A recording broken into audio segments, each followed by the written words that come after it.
What's up, Ninja Nerds? In this video today, we're going to be talking about gynecological cancers. There's a lot of them to discuss. We're going to talk a lot about ovarian cancer. We'll also talk about endometrial cancer. We'll spend a good amount of time talking about cervical cancer. The last two we won't spend a massive amount of time on, but I'll talk about a couple big things that you may see on the exam, like vaginal and vulvar cancer. All right, this is a part of our clinical medicine series, and you guys know that if they really are helping you, they're helping you to make sense of a complicated topic. There's a couple ways that you can easily support us. You can hit the like button, you can comment down in the comment section, you can subscribe. If you're looking to take your understanding of these topics to the next level, I urge you, become a member. And you can do that by going down the description box below. There's a link that goes to our website.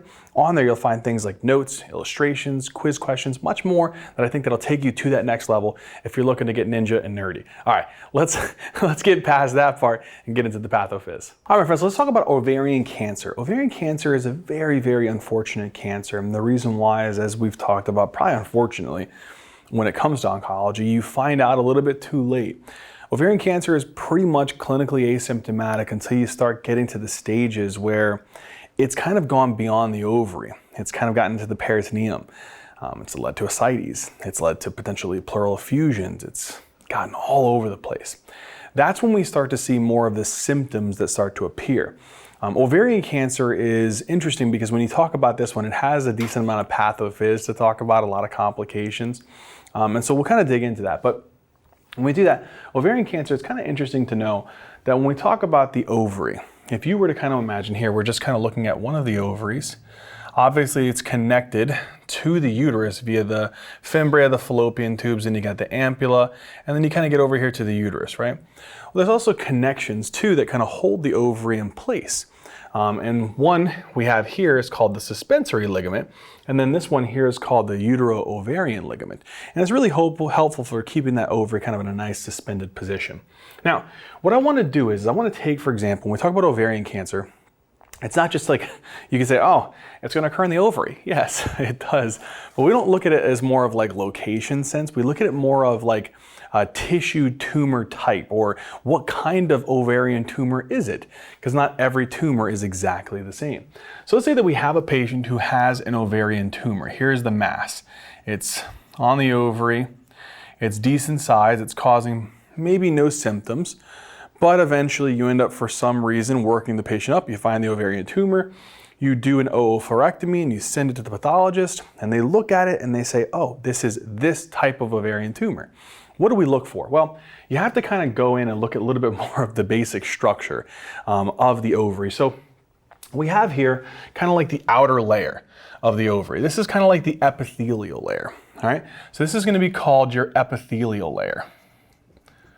Now, the epithelial layer, when that tissue there decides to undergo a little bit of changes, it's not a happy tissue, it's now an angry, sad, cancerous tissue. There was some kind of mutation that led to an uptick in the proto-oncogenes and a shutting down of the tumor suppressor genes.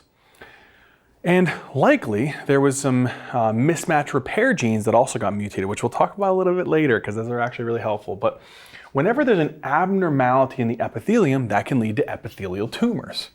Now, epithelial tumors are by far the most common. So whenever there is an abnormality or malignancy in these cells, so we'll represent it. Here's the abnormality. It's in these cells. That can lead to epithelial tumors. Now, there's a bunch of these, but I'd say out of all of these, there's two that I think are worth remembering. One is the tumor is filled, like you have a bunch of these cells that are replicating, the epithelial cells, and they start to become dysplastic, they become cancerous. They can accumulate a lot of fluid in them, and it could just be like a very thin, clearish fluid called a serous cystadenocarcinoma.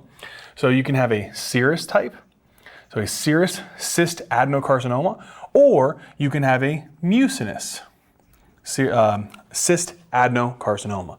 So these are going to be the most common types of ovarian tumors. These are the most common. Now, what I want you to remember about these tumors is something kind of unfortunate. Actually, it can be somewhat helpful. When we talk about these epithelial tumors, they can gain the capacity to secrete specific markers that may help us to think about this tumor as compared to all the other ones. What is that? Well, the thing I want you to associate with this one is these tumors are associated with an increase and what's called CA125.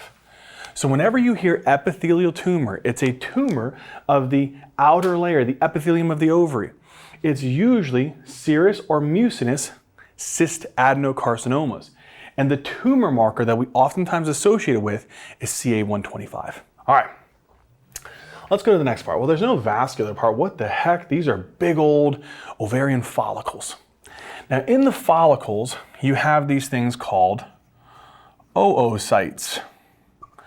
It's these right here. These are your oocytes. And then around them, you have some different types of cells. These are technically, they are the germ cell of the ovary. They're what it's going to determine the possibility that whenever a female ovulates, that if a sperm cell is present, it will combine with these oocytes and lead to a fertilized egg. So these, whenever you have a cancer or mutation that occurs, and this leads to something called germ cell tumors. Germ cell tumors. Now, germ cell tumors are very unfortunate because they can be pretty aggressive. Epithelial tumors are usually going to occur more often in postmenopausal women, a little bit more of the older age. Germ cell tumors are going to be appearing more in the perimenopausal, so usually it's the younger individuals, and they're very aggressive. And there's a couple different types. So one of them is called a yolk sac tumor. And you're like, wait, Zach, we're talking about ovaries, bro. We ain't talking about the testicles. I know, but yolk sac tumors were germ cell tumors for testicular tumors. It's the same concept. Another one that may sound familiar, a choriocarcinoma. You're like, Zach, dude, you're talking about testicular tumors. No, I'm telling you, this can be, again, another type of germ cell tumor for ovarian cancer. Another one is called a teratoma. You're like, a lot of this sounds familiar. Yes, because they are germ cell tumors. Another one is called a dysgerminoma. And this one's a really nasty one. It's a very aggressive, grows pretty quick. Very, very quick growing one. These are tumors that whenever we look at them under the microscope, this has that classic, do you guys remember? The Schiller-Duvall bodies. This one is the syncytiotrophoblast and the cytotrophoblast. It looks like placental tissue. This one is the Frankenstein. Do you guys remember this one? This is the one that has muscle and bone and teeth and hair as all a part of this tumor. It's a really nasty one. And dysgerminomas. These are interesting ones. They grow very rapidly, aggressively, and they can get pretty big. Unfortunately, can cause like twisting of the ovary. They can cause ovarian torsion. So what really helps these besides what they look like on the microscope? These tumor markers can be somewhat helpful. So for example, for yolk sac tumors, they're highly associated with AFP. So AFP is a really important one. For choriocarcinomas, it's beta HCG. This should sound relatively familiar, guys. For teratomas, there's nothing. You don't really have any specific tumor marker that we look at. It's really the histological makeup that we get kind of concerned with, okay? So that's one thing. The other thing is dysgerminomas. These have a heavy amount of cell turnover. Do you remember what that one marker was? It was more just a heavy, heavy cell turnover. We talk about in tumor lysis syndrome. We talk about it in a lot of different cancers. LDH. LDH is heavily associated with dysgerminomas. So whenever a patient has an increased AFP, think yolk sac. Increased beta HCG, think choriocarcinoma. No specific markers, teratoma, LDH, dysgerminomas. All right, now we have other cells. You see these purple cells? These purple cells are called granulosa cells. These are cool dudes. These are cool little dudes. And the reason why I say that is that they have the capacity to make hormones. And that's going to be helpful. They can make things like estrogen. They can make things like inhibin, and there's inhibin A and there's inhibin B. And there's another cell, which is these pink ones right outside of it. And these are called theca cells. These are called your theca cells.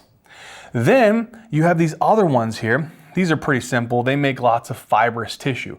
I bet you'd never guess what these are. These are called fibroblasts. Let me actually draw it up above them. Fibroblasts. All right, so here we have fibroblasts. And this one is called, it's just primitive gonadal stromal tissue. That's all it is. It's just primitive gonadal tissue. So we can write this one here. I'll actually write here so I have some room, because I can tell I'm not going to make it. Primitive gonadal, we call that stroma, which is just kind of like, it's like a supportive tissue, essentially. So these cells make up something called your sex cord stromal tissue. All right, so they make up something called your sex cord stromal tissue. And so whenever you have cancer or mutation that involves these cells, that's called sex cord stromal tumors. And guess what? It depends upon the tissue or the cells that we just talked about. So for example, if I say it involves the granulosa and the theca cells, that's a granulosa theca cell tumor. Sometimes we call them a granulosa thecoma. Sometimes you can just have the thecal cells, which is a thecoma. But usually, pretty simple, is we have granulosa theca cell tumors. Now, granulosa cells secrete something called estrogen. And estrogen is really, really important because estrogen is what helps the process of some of these oocytes, but also it goes to the uterus. And if you remember, it kind of gets the uterus prepared. And so the estrogen is really, really important whenever we have something like FSH that comes and tells the granulosa cells to produce estrogen. So granulosa cells, if they are having cancer of them, what theoretically could be produced in higher amounts? Estrogen. So there could be an elevation in the estrogen. And if this isn't a prepubertal female, they could have estrogenic symptoms. They could have precocious puberty, potentially. And so that's something to think about. And the other one that they release is they release something called inhibin. Inhibin is supposed to basically help the controlling of the regulation of the feedback pathway for estrogen. And so inhibin could also be elevated in this type of cancer. So if you see these potential levels, it's kind of cueing you off to think about which type of cancer if they present in the vignette somehow. The next one is if it involves the fibroblasts. So I guess you would know what we call that one. We call that an ovarian fibroma.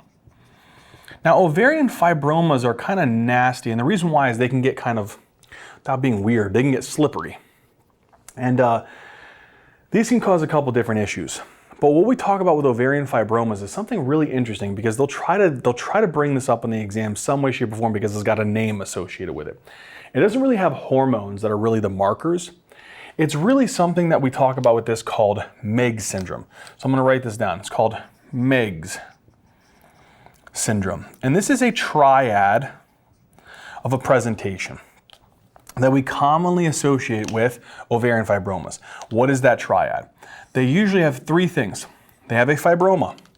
That's one thing. So they have an ovarian fibroma. The other thing is they have ascites. And the third thing is they have a pleural effusion. So this is called Meigs syndrome. Now, the thing that is annoying about this is that you can get ascites and pleural effusion in ovarian cancer, and it could be epithelial ovarian cancer. But they just like to throw this thing in there sometimes that if a patient has a fibroma, along with a pleural effusion and they have ascites, we call that Meigs syndrome. So just think about that one. It's one of those things that they can throw on for the terminology. And what I'll do here is just to pay it a little bit of homage, I'll put a red box around it.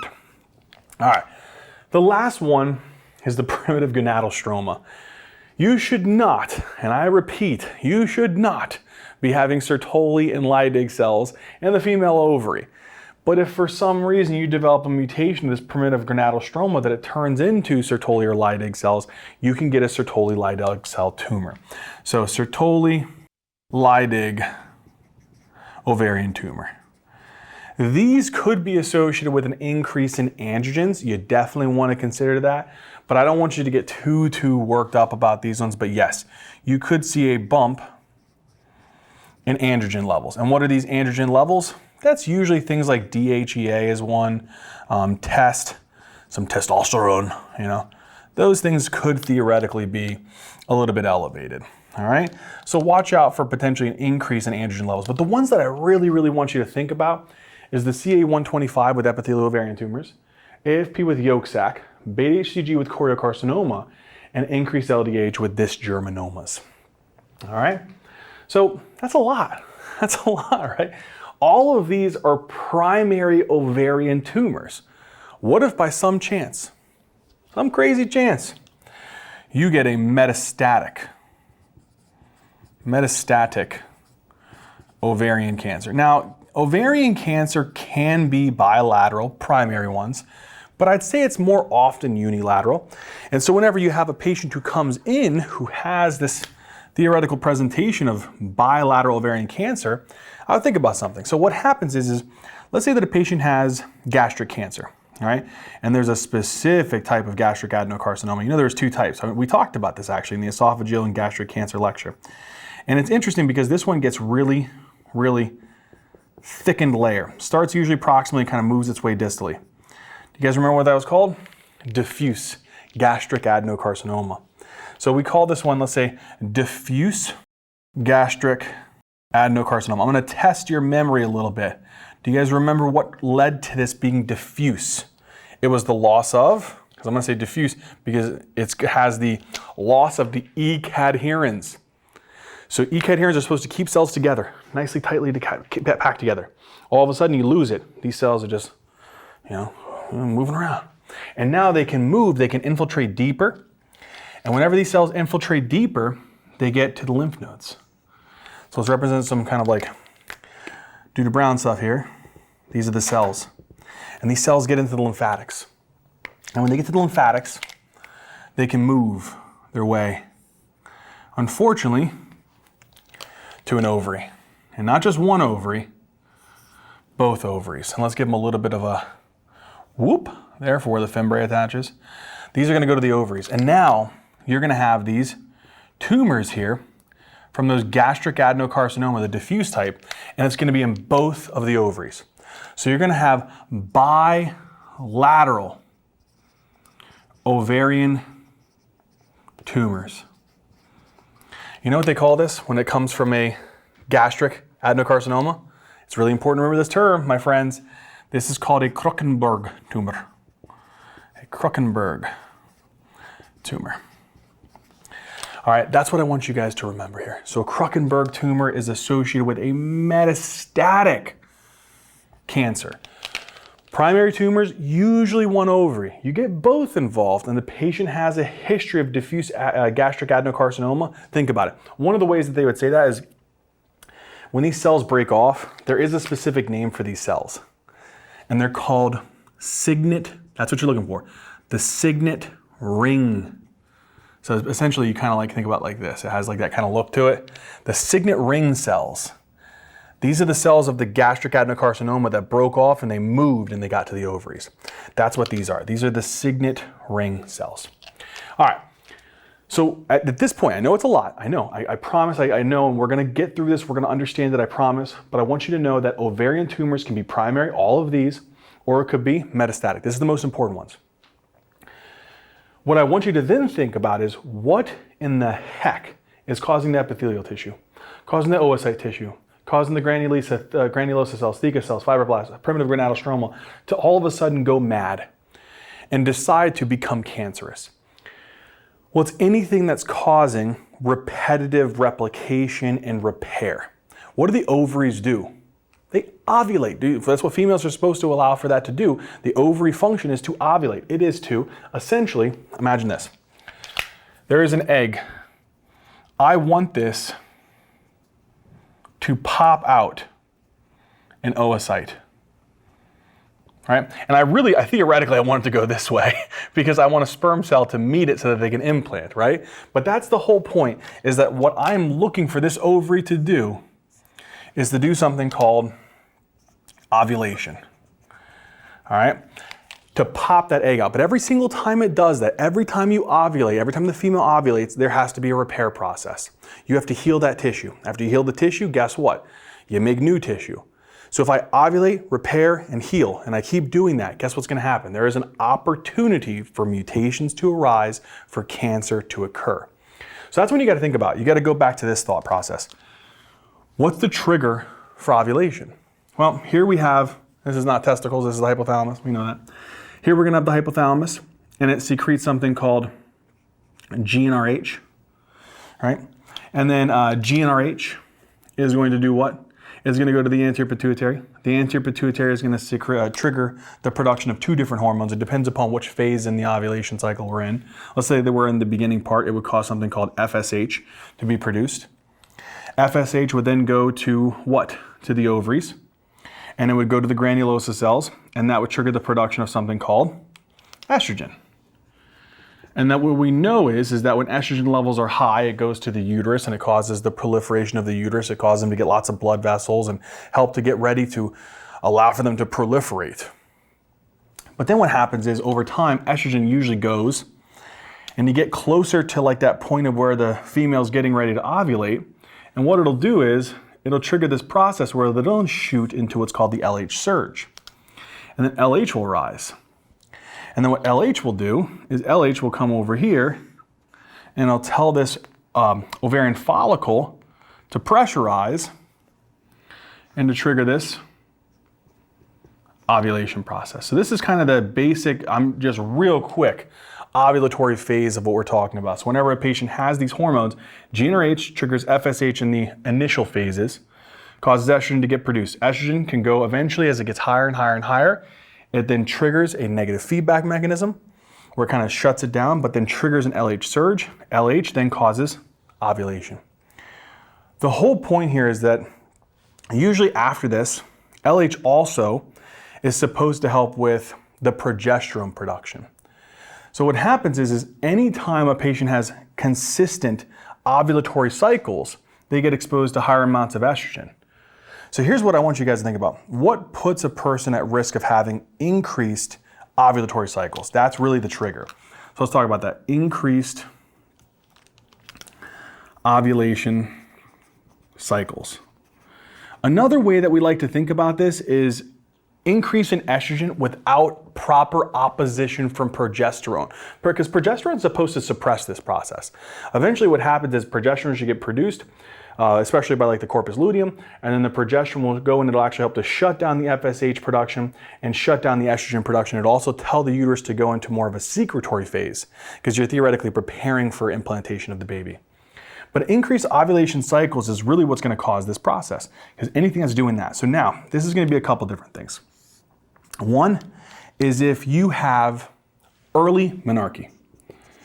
You're like, okay, maybe some of you know what that means, some of you don't. I didn't know it initially, but it's early first menstrual cycle. Let's say that you started at like 9 years old. If you start at 9 and you don't end until you're about 50, that's a long period of time where you're having repeated ovulatory cycles. Every ovulatory cycle leads to ovulation and then scar tissue and then repair. So that's one trigger. Another one is, what if you went into menopause later? Right? Menopause means that you no longer ovulate. You stopped that process. If you have that going until you're like 60 years old, theoretically, you have more ovulatory cycles, more ovulation, more repair, more fibrous tissue, more healing, more chance for mutations to arise. Another one is if you did not have any babies. So nulliparity. So no babies. That means that whenever a woman is pregnant, they produce progesterone. Guess what progesterone is supposed to do? I just told you, it's supposed to oppose this process. If you've never had any periods of where you were pregnant, guess what? You have no progesterone to oppose that estrogen process. Another one, and this is kind of interesting, because it's kind of weird when you think about it. But we also think about this in obesity. So obesity can also be somewhat of a trigger. And the reason why is in obesity, you express more of something called aromatase enzymes. And aromatase enzymes help to be able to convert things like androgens into estrogen. So if you have more unopposed estrogen, that's also going to lead to this potential problem. So these are the things I really want you to think about that are really the triggers here. So more ovulatory cycles means more opportunity for mutations. More mutations means opportunity for cancer to arise. The things that I think are protective, So things that actually prevent this from happening are things like oral contraceptives. Oral contraceptives are actually really, really helpful because they contain progestin. As long as they contain that, that's going to be helpful. Breastfeeding, because it helps with the progesterone production. It helps with prolactin, which helps to shut down some of those pathways. So having those kinds of conditions like oral contraceptives, getting pregnant, breastfeeding, those things all reduce the risk of ovarian cancer. So these are things that, unfortunately, if you increase the ovulatory cycles, so more of these, that brings about more opportunity for cancer to arise. Protective factors are things like oral contraceptives, like progestin, things like breastfeeding, things like getting pregnant, all right? Really, really important to remember that. So I think from here we've covered what are the different types of primary tumors, how can you slightly differentiate them, what's the one metastatic one that we should then consider. When we talk about ovarian cancer, what's really the underlying trigger? It's those who have frequent or increased ovulatory cycles. More ovulatory cycles brings about opportunity for repair, healing, and then with that, you can introduce an opportunity for a DNA replication error. Something can go wrong and you can develop cancer. With that being said, one last thing to think about. What if it has nothing to do with ovulation cycles, but you unfortunately, you then introduce a genetic problem? So let's say that you have, this is all normal. But then you have genes that are supposed to help in this repair process. Because once you have this ovulation, then what's going to happen is you're going to have to go through a repair process. And then that will hopefully help to heal the ovary. So you should have ovulation, then you should have repair, and then you should have healing, right? What if I have some genes? And I'm not picking any color. I'm just doing it like this. You have some genes that are not going to allow for you to repair. Oh, what if I have this? And I don't allow for that healing. That can allow for potential for mutations. That can allow for cancer to occur. So what are these? This, I want you to remember two. One is called the BRCA mutations. So there's BRCA1 and there's BRCA2. These increase the risk of not just ovarian cancer, but what else? Breast cancer.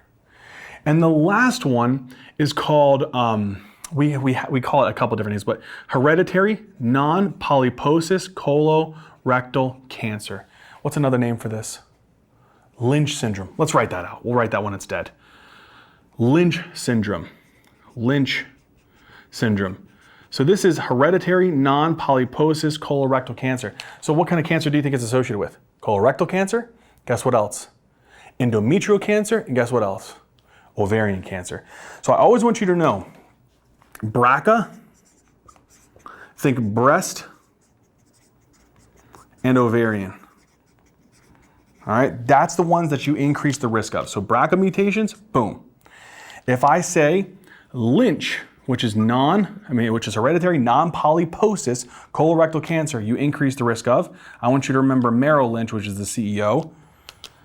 C for colorectal cancer, E for endometrial, and O for ovarian cancer. These are the things that I want you guys to associate with ovarian cancer. All right, I think we really hit this pretty hard. So now what I want to do is, let's say that we have a patient comes in,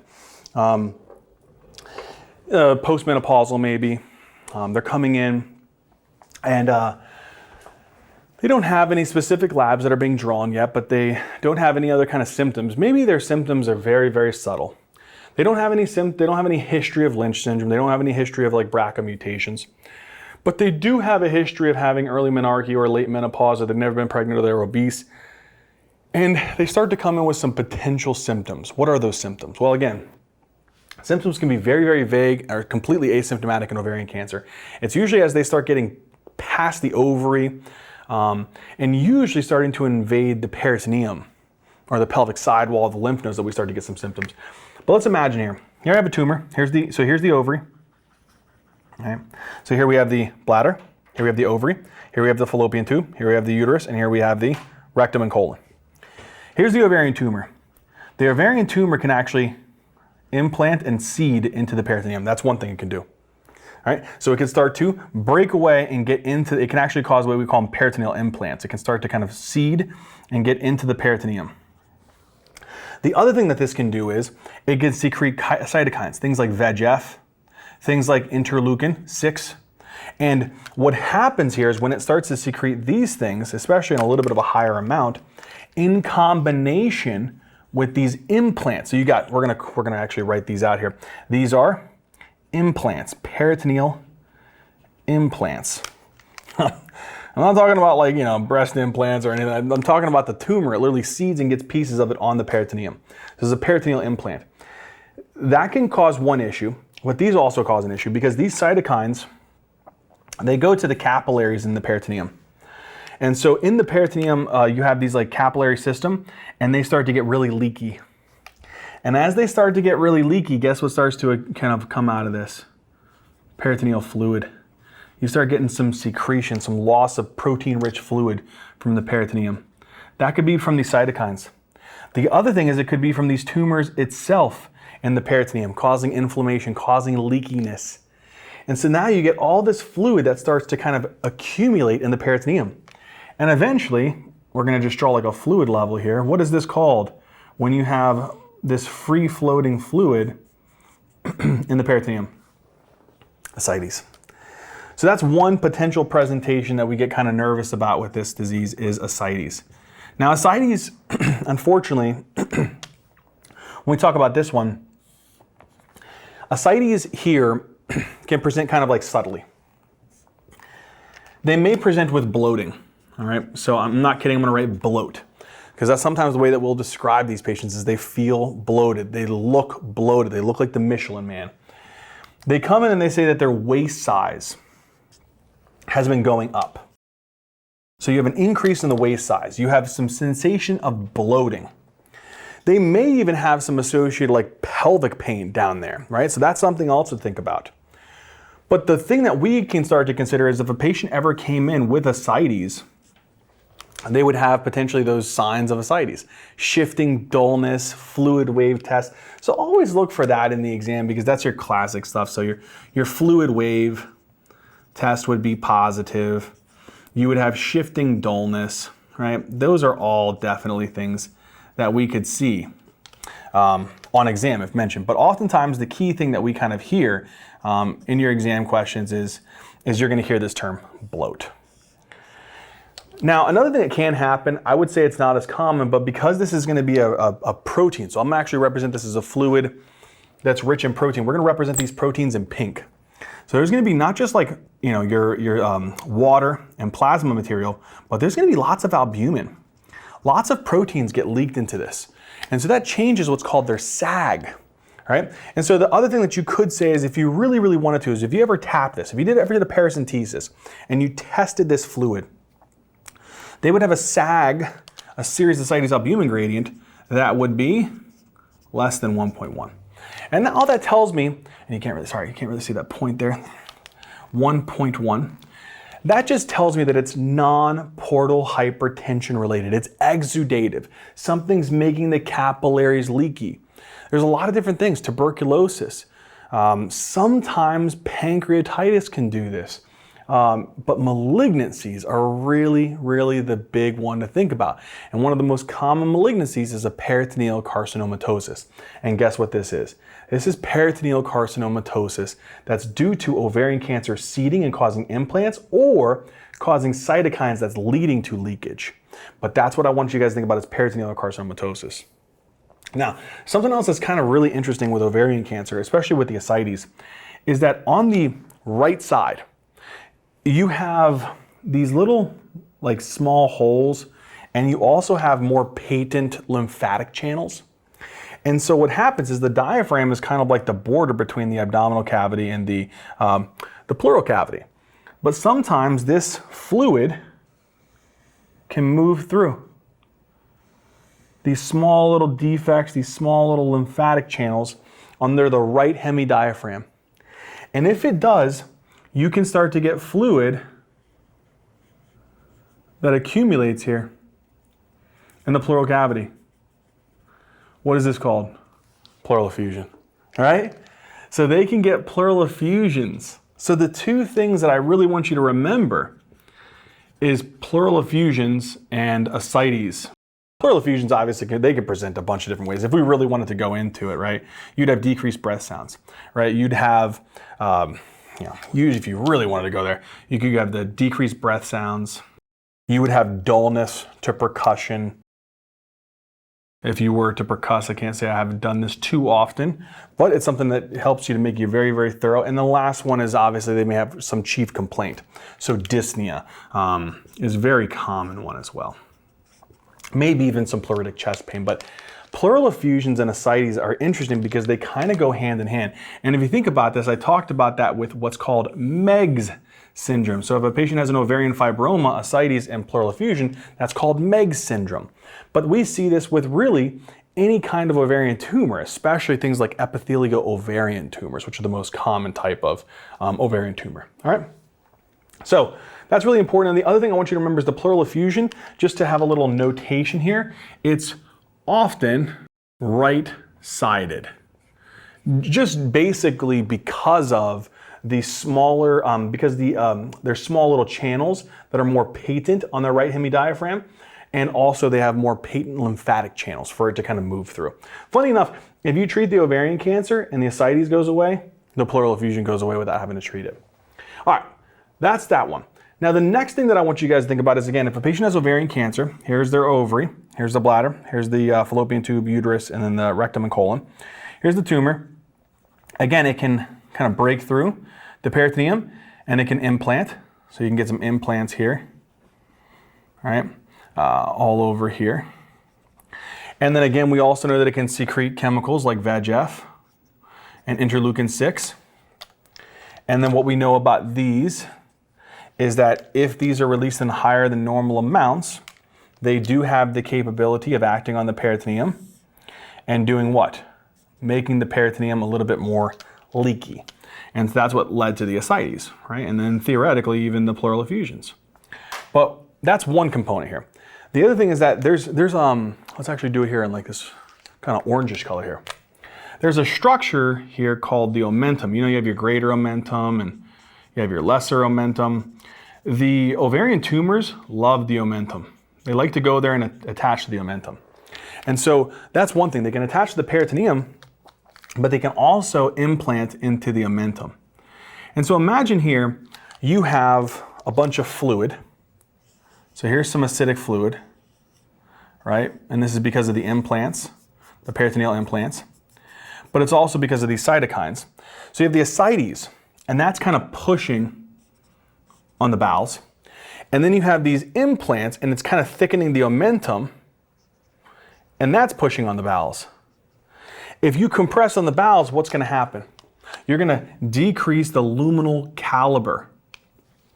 And now the lumen used to look like that, and now look at that. It's a tiny little guy because you're having extrinsic force that's compressing it. What can that do? That can lead to a bowel obstruction. So these patients can also present with symptoms of a small bowel obstruction, or an SBO. I wouldn't have this at the top of your differential, but it's something to think about, especially in this clinical vignette, that it could be due to the ascites that's smushing, and it could be due to the peritoneal implants and the omental implants that's smushing on the small bowel. Obviously, what are some symptoms of small bowel obstruction?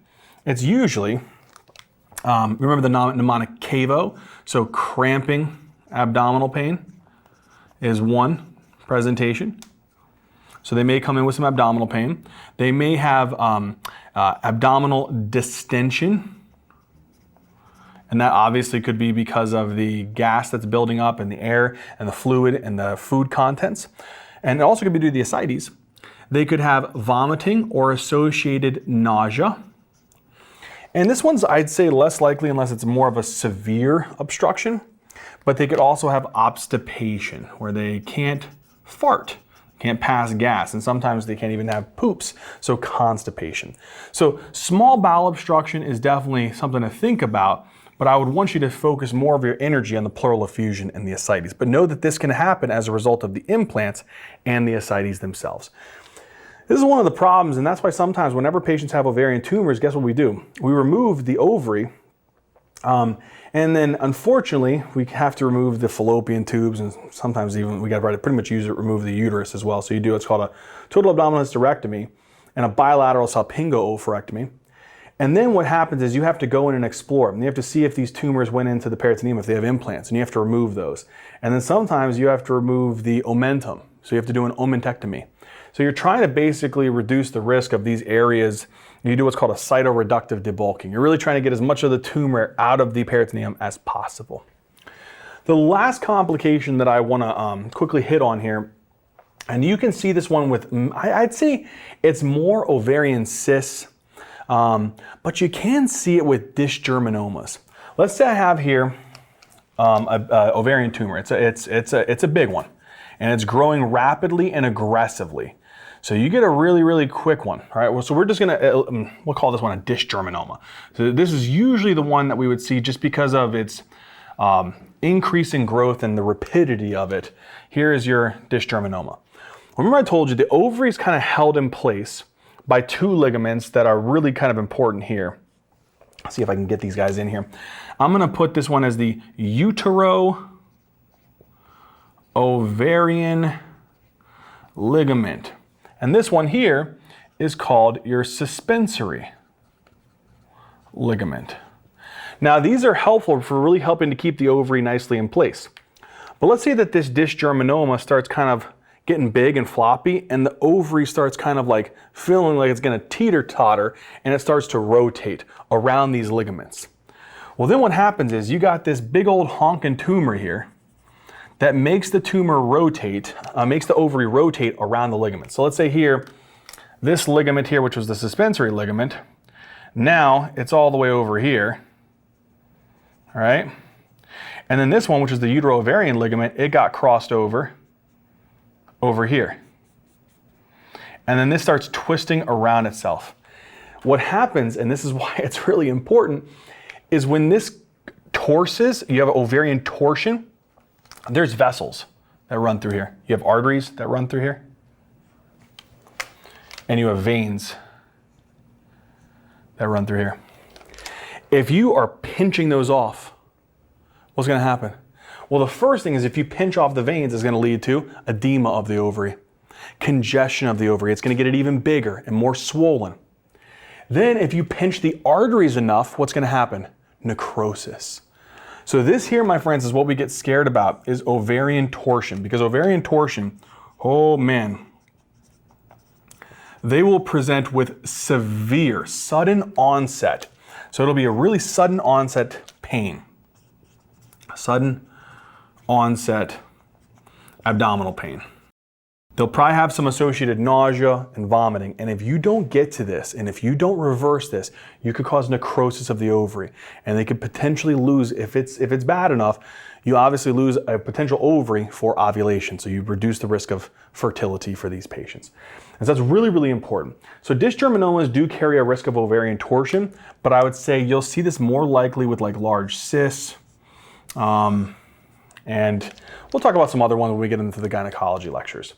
But here's what I want you to take away from this. When we talk about ovarian tumors or ovarian cancer, it's usually asymptomatic. If they do present with anything, look for this: bloating, increase in waist size. Usually with cancers, you don't gain weight. That's not too often, right? This is the one where it's a little odd. Think about ascites. Think about pleural effusions. If you got the brain space, remember ovarian torsions can occur, but it's usually with dysgerminomas. Remember all of the different types of tumors that can occur, but the most common one is epithelial ovarian tumors. Which tumor marker? CA125. If you see AFP, yolk sac tumor. Choriocarcinoma, beta HCG. LDH, dysgerminoma, which is the one that comes from the gastric adenocarcinoma, that's the signet ring cells, the Krukenberg tumor. What is the reason that these things occur? It's increased ovulatory cycles, high estrogen that's unopposed for a long period of time, or you didn't hit the genetic lottery when it comes to these things like Lynch syndrome and BRCA mutations.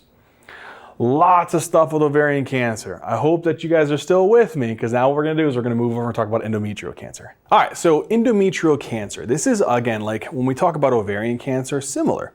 You're gonna see this, like ovarian cancer is more epithelial ovarian tumors, which we see more in that postmenopausal. You're gonna see this in definitely women who are above the age of like 50, 55 for ovarian cancer. It's going to be pretty much similar for endometrial cancer. You're going to see this more in the postmenopausal woman, much more common in that one. When we talk about these, there is two types of endometrial cancer. One that is extremely common. It makes up 85% of them, and that's going to be the type 1. So you'll see this way more often. This is your 85%, could even be a little bit higher. But this is the endometrioid carcinoma. And then you're going to have your type 2. This is a very small percentage. It may be somewhere around 15-20%. Very, very small percentage for this one. When we talk about these, one of the things that I think is important to remember is with endometrial cancer, it involves the endometrium. So you have to have a little reminder, nothing crazy, a little reminder of your anatomy. So here we have the endometrium, which is the inner lining, right, which is your simple columnar epithelial tissue if you were to kind of zoom in on it, and you definitely will have some areas where it invaginates and creates things like glands. I'm just representing that with this green cell given the space that we have. But that's the one component. Then in the middle portion, which is this whiter portion, if I were to have it color coded, I would probably put like a red color.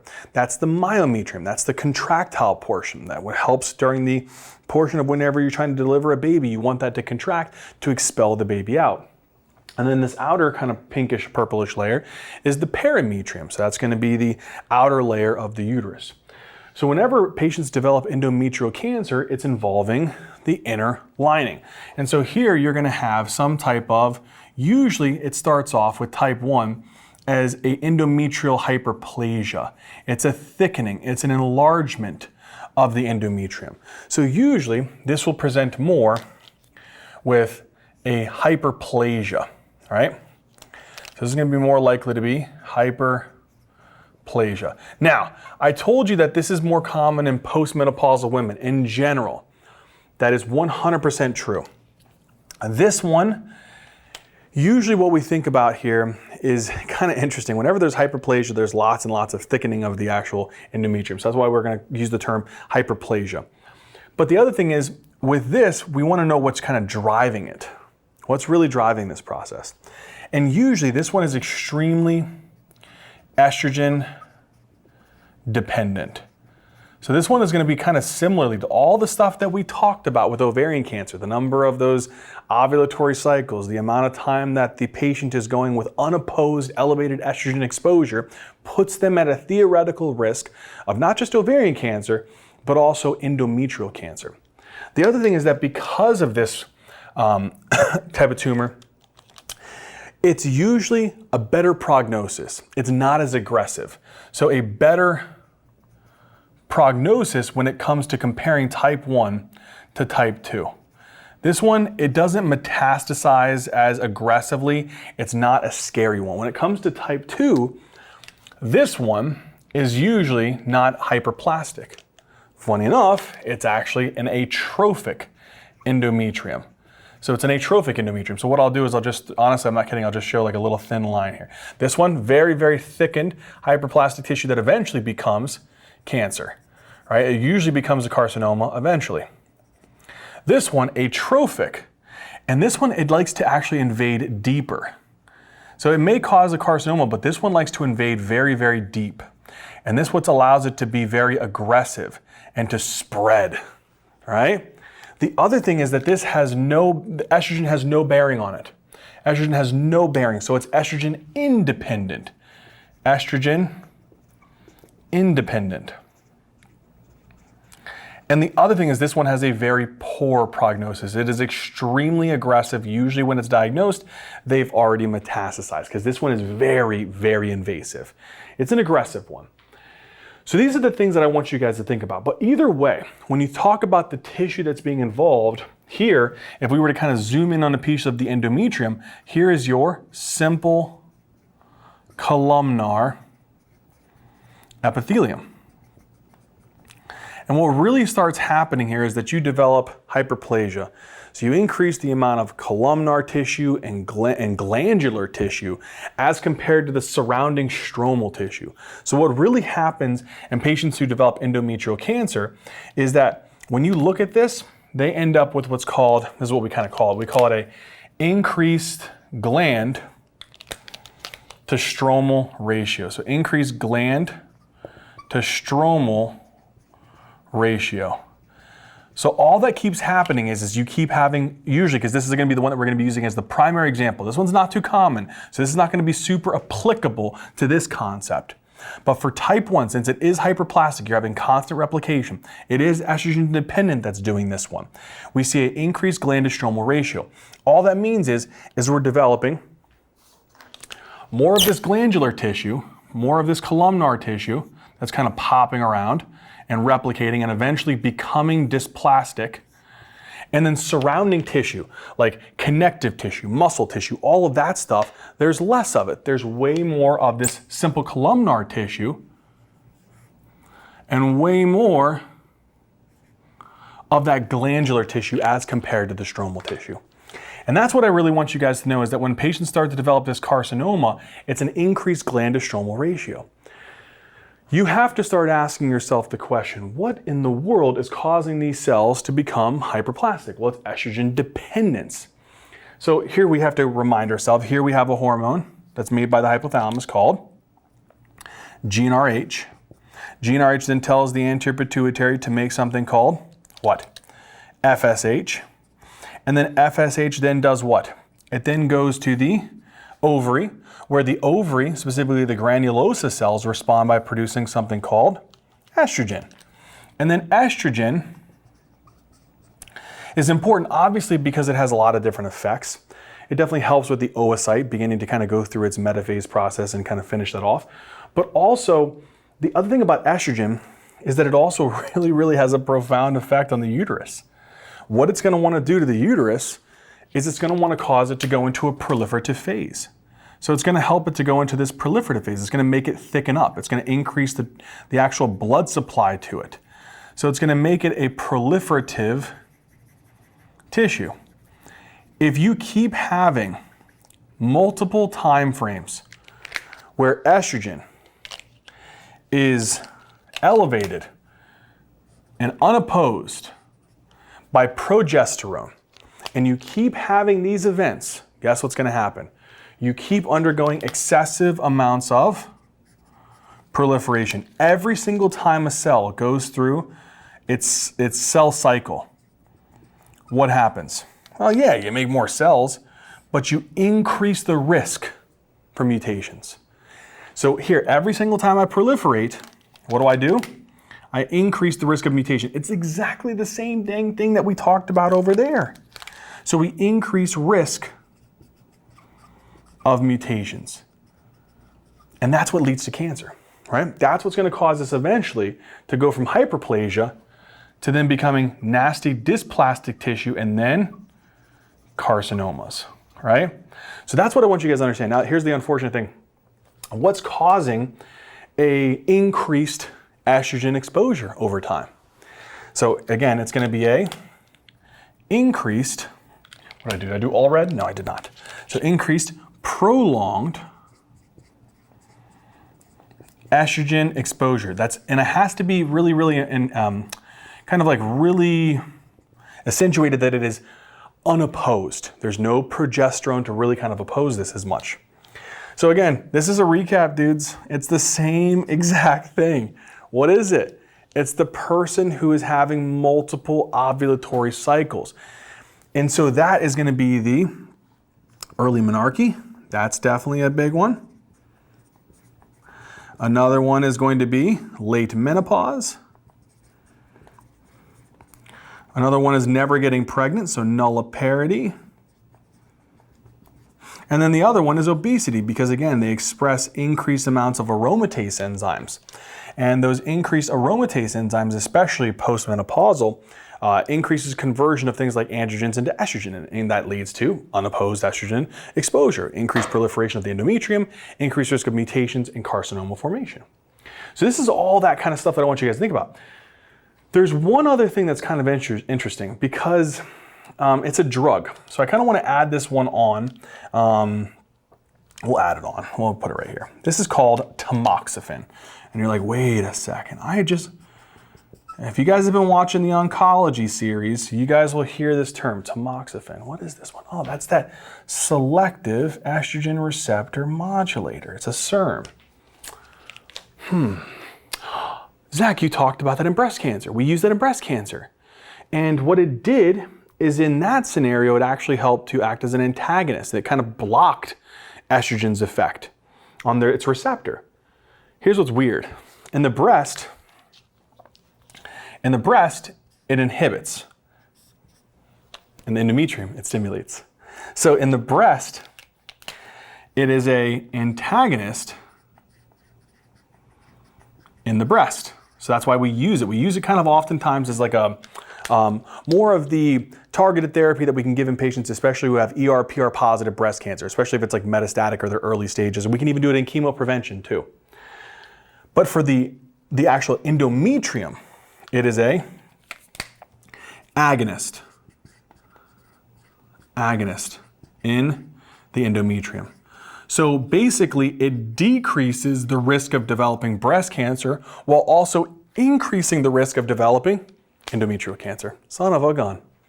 So tamoxifen increases the risk of developing endometrial cancer while also opposing or trying to prevent breast cancer. That's actually one of the things that we did talk about in that lecture that you have to be considerate of. Now, things that basically are protective, we talked about this with ovarian cancer. It's things that basically lead to progesterone being a little bit more elevated and opposing the estrogen. What was that again? Oral contraceptives that are progestin containing. That's going to block and oppose the estrogen. Getting pregnant, that leads to prolactin production, that leads to progesterone production. That's going to oppose the estrogen. Breastfeeding is going to help with that process as well, especially with the prolactin and again, progesterone production. So those are things that I need you guys to think about. Now, here's the other thing I want you guys to think about. When we talk about this, there's the mutation aspect. Again, what if I have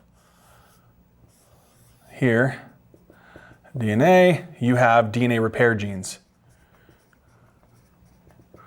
right? And I have a mutation in one of these genes, right? I have a mutation. And so now I don't have the ability that if there's proliferation and you get a mutation, I don't have the ability to allow for DNA repair. And so what this is going to do then is this is going to lead to an increased risk of mutations because I can't repair that break in the DNA. I can't repair some of those mismatches. That's a potential problem. What hereditary cancer syndrome puts you at risk, especially if they have like mutations in the MLH gene or the MSH2 gene? This is Lynch syndrome. So Lynch syndrome, or hereditary non-polyposis colorectal cancer, which is associated with, again, which 3 cancers? I'm just going to use this as a reminder to you. I'll put it in the apostrophes here. What was it? CEO. So colorectal cancer, endometrial cancer, ovarian cancer. This is associated with specific genes. There's MLH gene, so you can write it down. There's MLH if you really want to, the MSH genes. These become abnormal. They become mutated. They become high risk that they don't allow for DNA repair. And then you get microsatellite instability and boom, you get these problems that we see here. All right.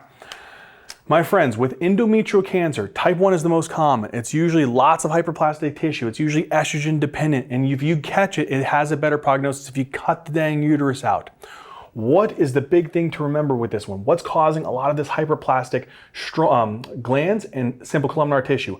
It's high, prolonged, unopposed estrogen exposure. And if you got that risk, the cancer syndromes, think about that. How will these patients present? That's a really important one to remember, right? Because ovarian cancer, it was that bloat, right? It was the increased waist size. It's especially in that postmenopausal female who maybe has a little bit of like pelvic abdominal pain. But we think about ascites, we think about pleural effusions are the big things to think about there. But we know they have the risk factors. We know that they have the nulliparity, the early menarche, the late menopause, the obesity, right? They have no protective factors. They've never been pregnant. They never breastfed. They're not on oral contraceptives. They have cancer syndromes like BRCA mutations, so they have Lynch syndrome, so they have like mutations there. With endometrial cancer, it's the same concept. It's all those same risk factors. Nulliparity, early menarche, late menopause, obesity. Think about tamoxifen, especially they're going to present that somehow in the exam. I'm telling you, watch out for it. Where it's going to be a question where a patient's taking tamoxifen because they have ER/PR positive breast cancer and they're monitoring for things like what? Well, the big thing is obviously osteoporosis, but they're going to ask you, what happens if you see that there's postmenopausal bleeding or they're bleeding now? That's when I would start thinking about having endometrial cancer, and I get that transvaginal ultrasound. All right, what would they present with? I kind of just, unfortunately, I gave it away here. Where these patients, usually if it's type 1, they're going to have this nasty mass, and these masses are pretty, since they're proliferative in this nature because of the prolonged estrogen exposure, they're pretty vascular. And so what happens is they can definitely bleed. You're gonna get bleeding.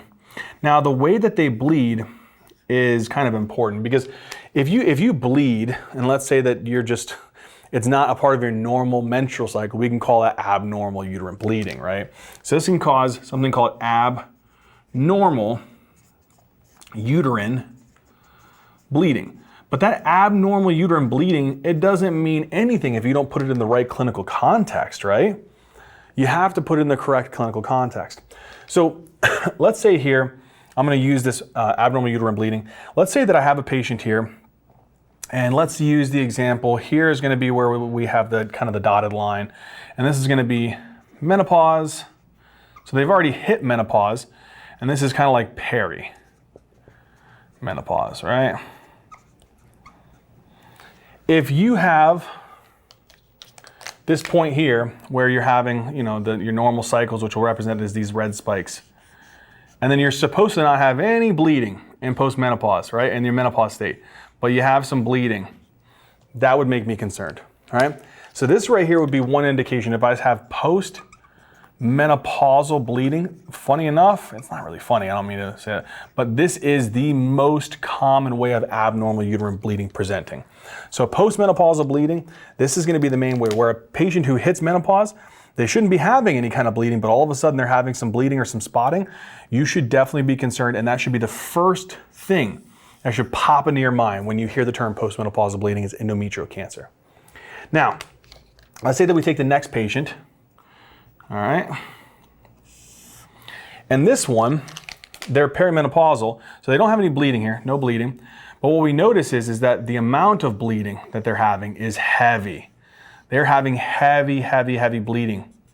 This is called menorrhagia. This is another way that a patient can present with abnormal uterine bleeding. So menorrhagia is another one. Now, when a patient has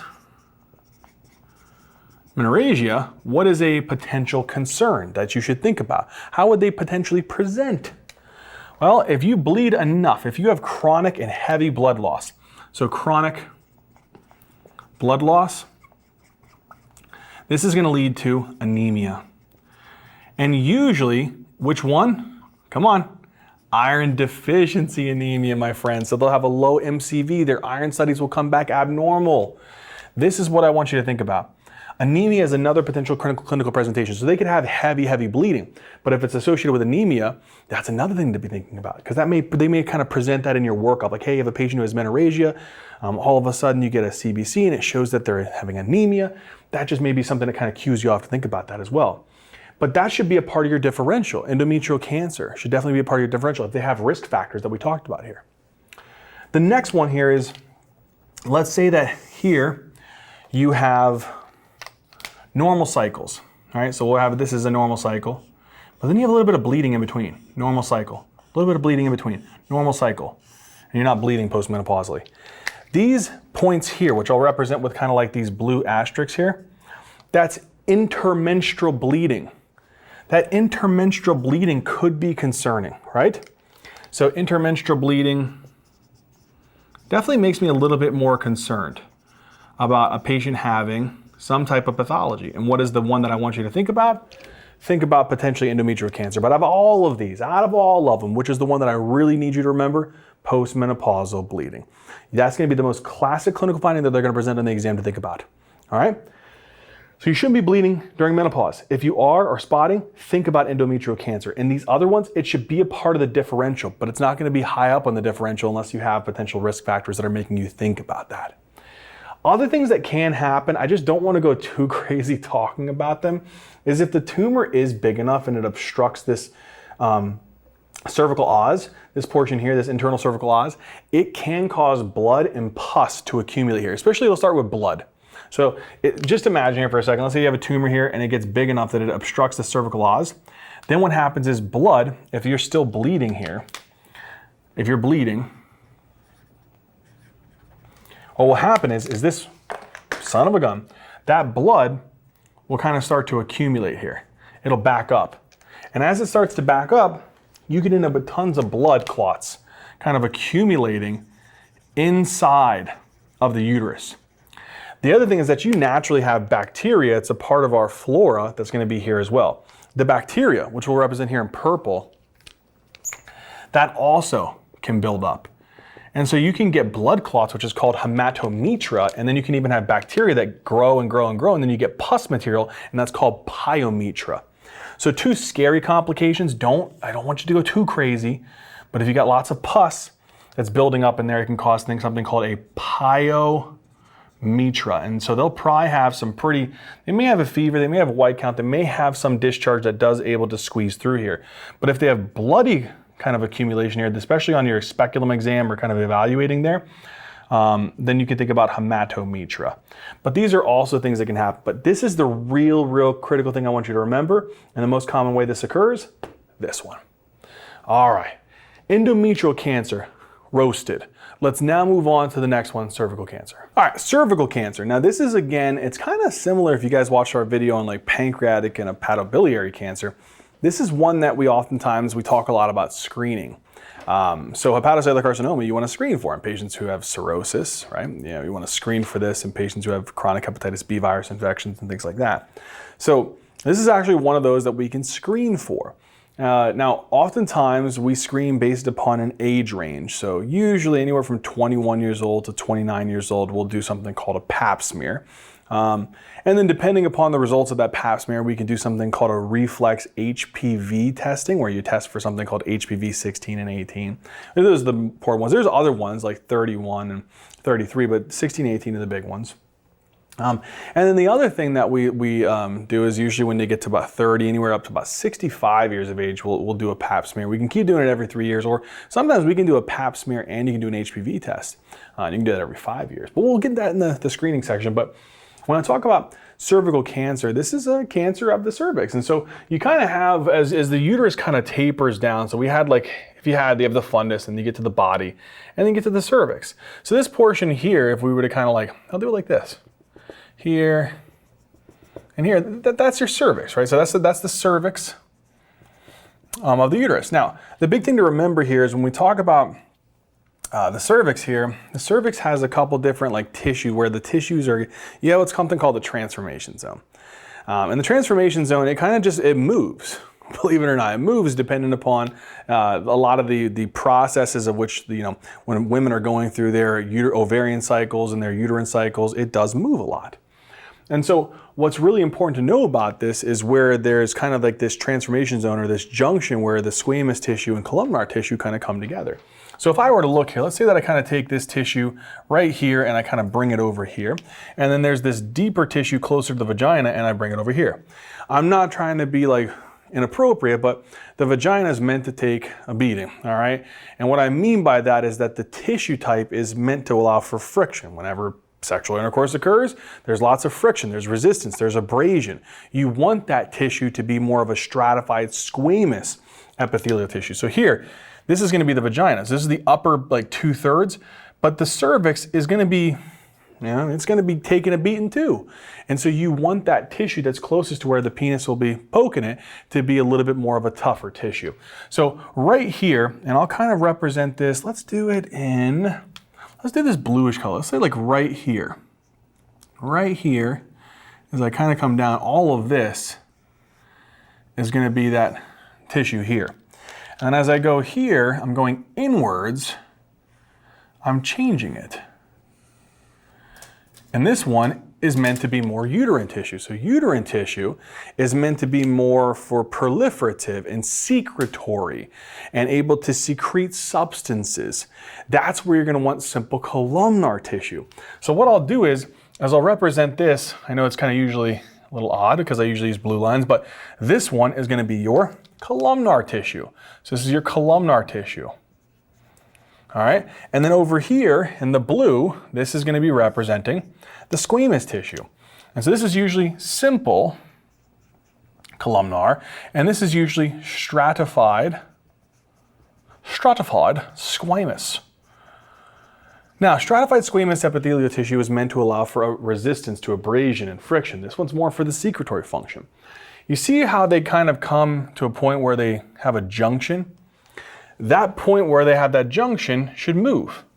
And so we're going to theoretically put this one in kind of like this box. We're going to call this the transformation zone. This is called the transformation zone. The reason why I want you to know this is because it's usually right here, usually right there. That is where most of the cancers occur. Most of the time when a patient develops cervical cancer, it is involving that transformation zone. And usually it's going to be right around this area that a patient will develop a cervical cancer. All right? Now, of that, the tissue that it most often takes place of is the stratified squamous. That's the one that usually starts to, unfortunately, it gets hit, it undergoes lots of replication, so hyperplasia, then from the hyperplasia, it then eventually develops into dysplastic tissue, and then cancer. So let's say that we take for a second and we zoom in on that kind of like, again, this is where the columnar tissue and the squamous tissue is. Something has to make this thing around the transformation zone decide to become malignant. What is that thing? It's HPV. So HPV 16 or HPV 18 are nasty little viruses. So theoretically, you can say that they are sexually transmitted infections. And what happens with these is that they like to go after this tissue, the squamous tissue, and they will infect it, all right? Now, whenever they infect this tissue, that's what usually starts causing some problems. And let me explain how. So what happens is HPV, it kind of releases, it kind of works on specific proteins that are in these cells.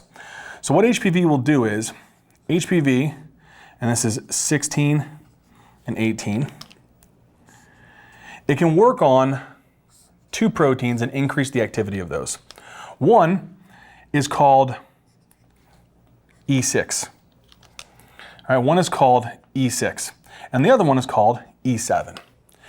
Once these are activated, what they do is they target specific types of, I'd say genes or proteins that are coming from genes that help play a role in the cell cycle. E6 likes to go and bind and inhibit P53. So this wants to inhibit the activity of the P53. What is that? That's from the tumor suppressor gene. So these are the proteins that come from the tumor suppressor genes. We're going to have this one bind to it. So here's the P53.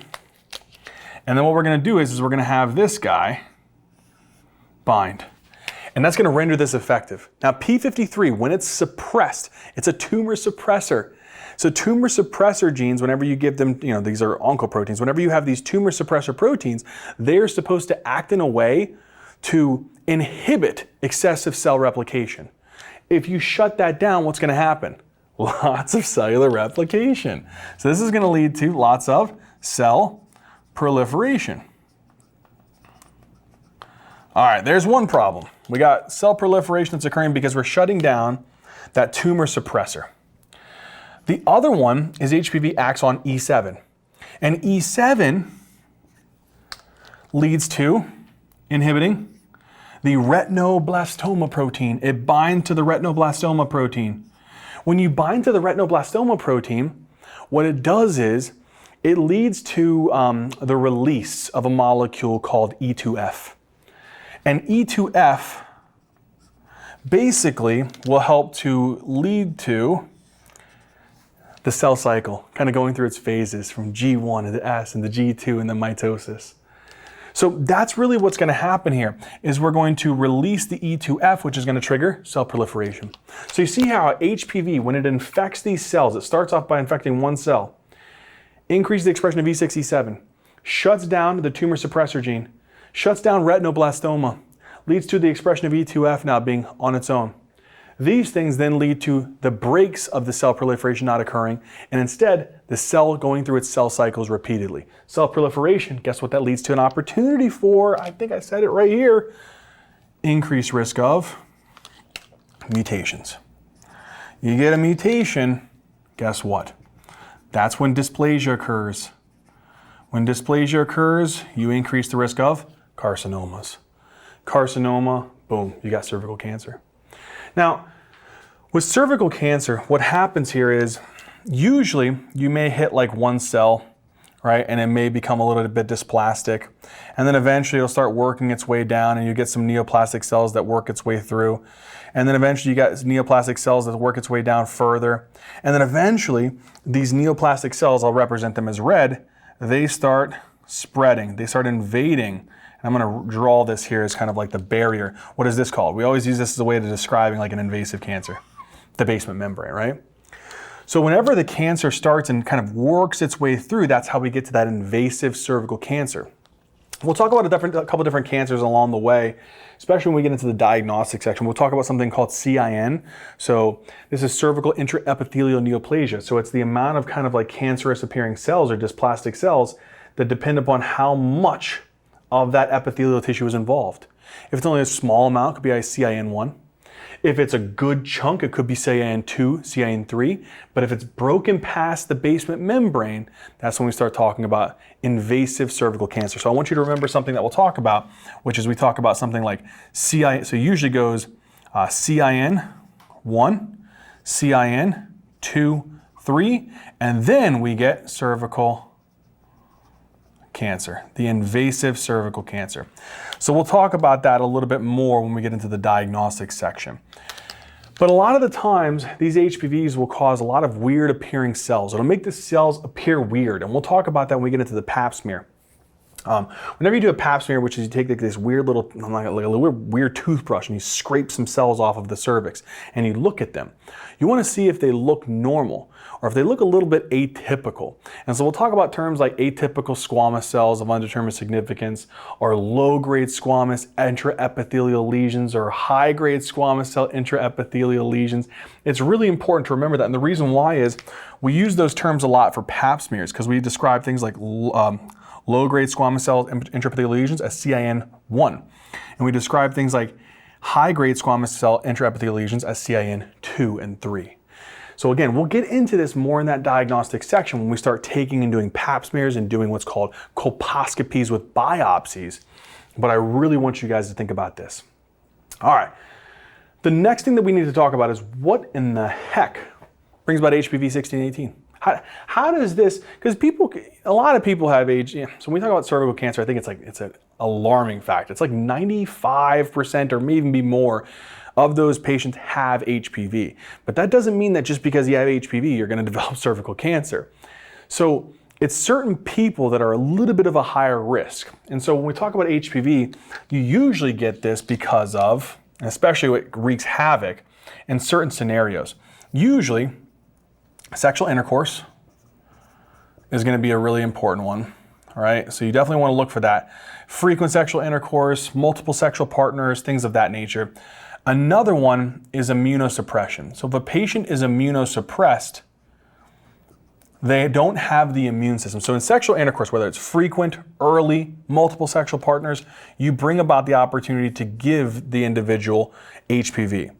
Immunosuppression, you lose the ability, especially in patients who have HIV or AIDS. If you have a normal immune system, you should clear 16-18. You should be able to clear it. If you frequently get exposed to it, or you have multiple sexual partners, or you got exposed to it very young, or you don't have an immune system to clear it, that's when it can wreak havoc. It's really important to remember that. We'll talk about this later. There's a way that, just like if patients become exposed to Haemophilus influenza or pneumococcus, we have vaccines for them, right? We have vaccines for hepatitis. We have vaccines for a lot of different things like meningitis. We have vaccines for HPV, especially 9 different strains. It's just we really, really care about 16 and 18 because other HPVs can cause genital warts. HPV 16-18 we just know can cause squamous cell carcinoma, particularly of the cervix, vagina, and the vulva. So when you give them things like Gardasil 9 and you tell them, hey, try to use condoms and practice safe sex, you reduce not only the transmission, but you also generate an immune response capable of neutralizing those HPVs, which reduce the risk of this whole process causing cervical cancer, which can start off with nothing like this, can get to this, and eventually end up full-blown cervical cancer. So my question then to you is, how would cervical cancer present? We screen because if a lot of women, unfortunately, are at risk. Sexual intercourse is very common, and sometimes you can get exposed to this. You have specific risk factors, so we like to do screening. But in the worst case scenario, where a patient is being screened or not being screened and they develop symptoms, and you have to know what to do. So one of the big things is, because this cancer is near this portion here, it's usually fungating, which means, well, it can be fungating. It doesn't have to be, but it can protrude. It can also be flat, because it kind of depends. If you have a neoplastic tissue and it's really only like CAN1 or 2, 3, or it's very, very early stages, it may not fungate and be visible. All right, and sometimes that's why we have to do colposcopies, where we give them a little bit of acetic acid and it kind of turns up white, and then we can biopsy that a little bit easier. But the other thing is that they're very friable and they bleed super easy. So, let's say that we just have a little bit of a blood supply around this thing. Okay, so now, I'm not trying to be weird, sexual intercourse occurs, boom, you poke that puppy. You poke it a couple times, you give it a couple of good nails. What's gonna happen? It's gonna bleed. So because these masses are very, very they're very friable. Even though they may not be fungating, they're very friable, which means that they're super easy to bleed. So you poke it with a penis, guess what's gonna happen? You're gonna have bleeding occur. But it's usually gonna be after coitus. Something like Sheldon Cooper from The Big Bang Theory would say, coitus. So after coitus, that is when you're gonna notice, unfortunately, bleeding or spotting. Now this doesn't mean that you have cervical cancer. It could just be you got a rough nailing, but this is important to definitely think about. If a patient has postcoital spotting, especially if it's repeated, that's something I would definitely be concerned about. Go to your gynecologist. They should do a speculum exam, see if they can find a fungating friable mass. And if they don't, and you have those risk factors, you get a pap smear, shows up some concerns, then you may want to get a colp and a biopsy.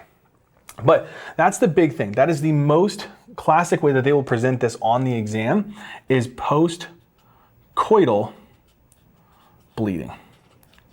All right. Now, another way that they will try to bring this up somehow, some way, it's loved on your first aid books and a lot of different textbooks. But when cervical cancer occurs, especially as it's mainly for the invasive types, because usually if it's just confined to the cervix, it can drop a couple different places. So funny enough, vaginal cancer is more often than not metastasis from cervical cancer. So oftentimes it'll drop down here into the vagina, the upper 2/3 usually. But whenever this cervical cancer gets kind of invasive and it invades past the perimetrium and into this like pelvic sidewall area, well, guess what? There's a couple different things that run through that little area, and it's the ureters. And so if you get a pretty good enough size cervical cancer, it can move laterally and get into the pelvic sidewall and compress the ureters. So now I'm pinching the ureters. Guess what's gonna happen? If I pinch these puppies, the urine is gonna backflow. And if that urine backflows, guess what you're gonna get? You're gonna get some swollen kidneys. And then these kidneys are gonna blow up. Not gonna pop, but they're gonna get a little bit enlarged. So what is that called? Hydronephrosis. So you can definitely get hydronephrosis as a potential complication due to the cervical cancer kind of spreading into the pelvic sidewall and then mashing on these ureters. And so hydronephrosis isn't something that you're just like, they present with flank pain. They could present with flank pain, right? So they could be symptomatic. They could have things like flank pain. But oftentimes we don't diagnose it that way. It's usually on some type of ultrasound or a CT scan that it will come back positive and say, oh man, there's some hydronephrosis. I can see some dilation of the ureters. I can see some enlargement of the renal calyces in the pelvis and stuff like that. That's what would be concerning. But another way that hydronephrosis can occur only if it's bilateral is if both of these get affected. You could increase the capsular hydrostatic pressure enough that you could cause an acute kidney injury. And the only way that we know about acute kidney injuries is by trending that creatinine. So you want to know, did that creatinine bump, greater than 0.3, within a 48-hour period is kind of concerning. Does their urine output go down? So if you are monitoring the urine output, do they have any oliguria or anuria? Because that just is a sign that you're not getting much urine coming down through the ureters and into the bladder. So these are definitely potentials for cervical cancer. So it's usually whenever the cervical cancer spreads to pelvic sidewall. They love this one on the exams. All right. With cervical cancer, yes, it can metastasize. I think this is the big one that they like to kind of test about, is just how it can, when we talk about it's local, so it does spread, it gets past the myometrium, perimetrium, gets into that pelvic sidewall kind of area, and that's where the ureter kind of runs through. But it also can invade nearby structures. So if you had like a cervical cancer here and it's getting pretty nasty, and it's growing and it's invading past and it gets into the pelvic sidewall, 100%, it can kind of get and encroach onto the rectum or near the colon. It can encroach near the bladder. It can start even spreading. So imagine here I get these things that are kind of seeding and they move their way into the lymph nodes. So now I have some lymph nodes that are really involved. I got some retroperitoneal lymph nodes hitting. I could even get some of these cancers to spread hematogenously through the vascular system and then boop, right in the lung, boop, right in the liver, boop, right in the bones. So there's different areas it can spread. I think the important things to remember is if it does spread, it's usually more regionally. All right, so it's going to go to the colon or the rectum area. It may go to the bladder. And so what are some potential symptoms here? Well, if you got a big enough tumor, it could cause constipation. If you get a tumor here, it can actually cause like potentially dysuria, but more often it's hematuria. So I'd watch out for things like hematuria and maybe some dysuria. And if it gets into these pelvic lymph nodes and the pelvic lymph nodes get enlarged enough, it can actually cause pelvic pain. So a couple different symptoms is constipation if it gets nearby and really gets on the area like the rectum. All right, that's one. Another one is going to be the bladder. It may cause dysuria. If the tumor does get crazy enough, it can cause hematuria, but I would say that that's low on the likelihood of differentials. And if it gets into the pelvic nodes, that's where you can see things like pelvic pain. Now, cervical cancer can hematogenously metastasize, 100%. It's definitely possible. It can go to the lungs, as we said. It can go to the liver. It can go to the bone. But I think it's important to remember that it's most likely going to be local or regional. But if it did go to the lungs, you're going to watch out for a patient who has a known history of cervical cancer and now comes in with a new onset of dyspnea or hemoptysis, or they have recurrent pleural effusions, things like that. All right, and so now what could happen is theoretically, if you're checking the patient's LFTs, theoretically they could have a bump in the LFTs. I mean, it's possible they could get some hepatomegaly as well. That's definitely something to consider. The other thing is if it gets into the bones, well, it's pretty common. We talked about this a million times. Bone pain, definitely if they get some really nasty lytic lesions. If they get enough osteolysis, it can cause like weakening of the bone and fractures, especially pathological ones. If you happen to check their calcium level, it could be really high. And if you happen to check the alkaline phosphatase, which is kind of like a harbinger of like their overall bone turnover, that could also be high. So yeah, that's definitely something to think about when you're talking about metastasis to these potential locations, is things like this. Now, the last thing I will say with cervical cancer is, again, when we talk about a patient with cervical cancer, it's usually not something that you're going to get to this. It's not something you usually get to this. You may see postcoital spotting if it is a little bit too late. What oftentimes is going to be the key way that they're going to try to test you is going to be on a patient who comes in who is of age, and they're going to ask you what would be the next step in their screening, or they'll give you what they've gotten done so far in the screening, and then you need to figure out what the next step is.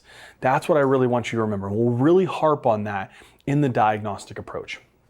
What I want to finish off with is really quickly is to pay homage to the remaining part of what we've talked about for that female reproductive system. We really, when you think about it, we hit the ovaries, we came down and we hit the uterus, and we talked about the endometrial cancer. We hit the last part of the uterus, which is the cervix. We talked about cervical cancer. And then we're going to get downwards into the vagina. Interestingly enough, vaginal cancer, cervical cancer, and vulvar cancer all have similar risk factors. So whenever a patient has a mass here in the vagina, usually it could be upper 2/3. I'd say that's the more common location. It can get into the lower third, but I'd say more commonly, you're going to have it occurring in the upper 2/3 is where you're going to see these potential lesions. Now, with vaginal cancer, again, we know that it's going to be stratified squamous epithelial tissue. With the vulva, when we talk about the cancer here, so when you look at general anatomy, leg, you got some fur there. You have the clitoris, and then you have this outer part here. So we'll put this one as the labia majora, right? So the big lips, and then you come here, and then you have this next one here, which is the labia minora, the small lips. And with this, what I want you guys to understand is oftentimes these lesions, these vulvar lesions, they occur usually in the labia minora, or they can occur in the labia majora. But that's usually where vulvar cancer occurs. So vaginal cancer, usually more often, son of a gun, is going to occur in the upper 2/3 of the vagina. And again, I told you this already, but interestingly enough, primary vaginal cancer is quite rare.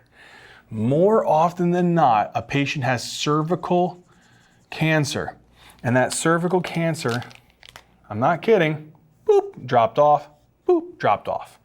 More often than not, when you look at this, primary vaginal cancer, rare, right?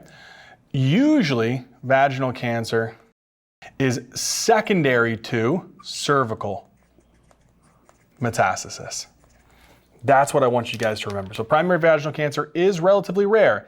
It's more often secondary to it falling off from a cervical cancer, or metastasizing, if you will, for the proper vernacular. Now, when we think about that, what is the reason this happens? It's the same thing as cervical cancer. If oftentimes more than not, it's from cervical mets, what's it likely due to? It's likely due to HPV. So when we talk about this, it's likely HPV, which one? 16 or 18. That is likely going to be the most common risk factor, because this virus is a nasty son of a gun, which is going to cause potentially cervical cancer. When it metastasizes, it can then spread to the upper 2/3 of the vagina, the lower third of the vagina, and you can have a patient presenting with vaginal cancer. Now, with vaginal cancer, the classic finding is that of cervical cancer. So what would you most likely have? You'll most likely have postcoital bleeding. It's the same concept. You got a penis in here with a friable vaginal tumor, or here, boom, you poke that thing a couple times, and you're gonna end up with postcoital bleeding. So it's the same thing. It's just, if I were to then say, they have postcoital bleeding, let me do a speculum exam. I do the speculum exam and I see a vaginal mass, it could be vaginal cancer. But did it start primarily, or did it spread from cervical? I don't know. I have to look to see if they have a cervical mass around the cervix. If they don't, then I'll go to the next step, which is probably saying, let me biopsy that actual cancer that's near the vagina. All right? So again, that is the real important thing to remember there. Now, with vulvar cancer, this one's interesting. Where vulvar cancer is the same concept. It's usually two different triggers for vulvar cancer. And let's actually write this in two different ways. So one is if it's let's say actually do red. So let's say a younger patient, and then an older. And when I say older, I'm referring more likely to the, like postmenopausal, 70s, things like that. For this patient, the common trigger is chronic inflammation or dermatoses around this area. And we call this lichen sclerosis. Lichen sclerosis. It's essentially a chronic dermatosis of the vulvar tissue that when it becomes inflamed over time, it increases the risk of dysplasia, and it can become a carcinoma. So we can see this. I'm not kidding. The way they describe this lesion is a pruritic lesion that looks and feels like parchment paper. Not kidding.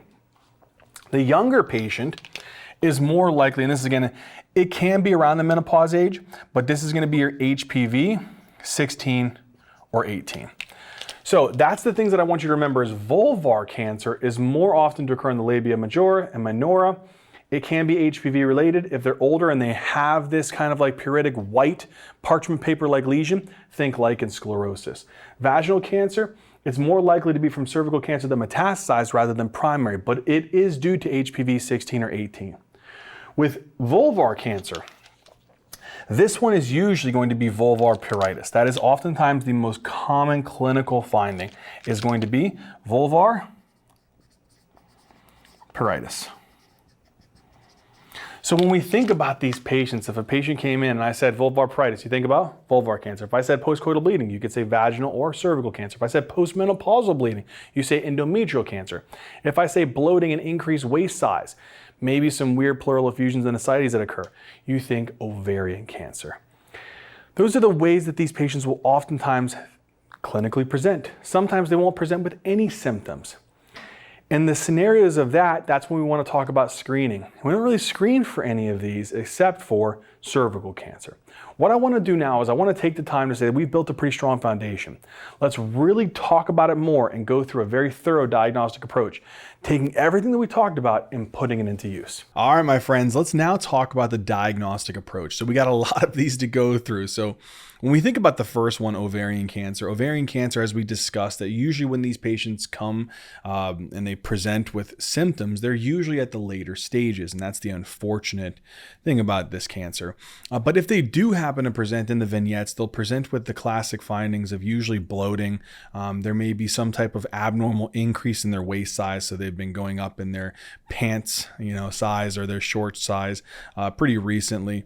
And on top of that, they may present with some abdominal pelvic pain. And that usually may be, again, due to the ovarian mass, maybe causing some compression of nearby nerves. So with all of this being said, if a patient has these symptoms and you have also the risk factors, what are those risk factors? Is that prolonged unopposed estrogen exposure, early menarche, late menopause, nulliparity, not breastfeeding, not any kind of contraceptives of any sort. Also could be due to genetic mutations, things like the BRCA mutations, the Lynch syndrome, etc.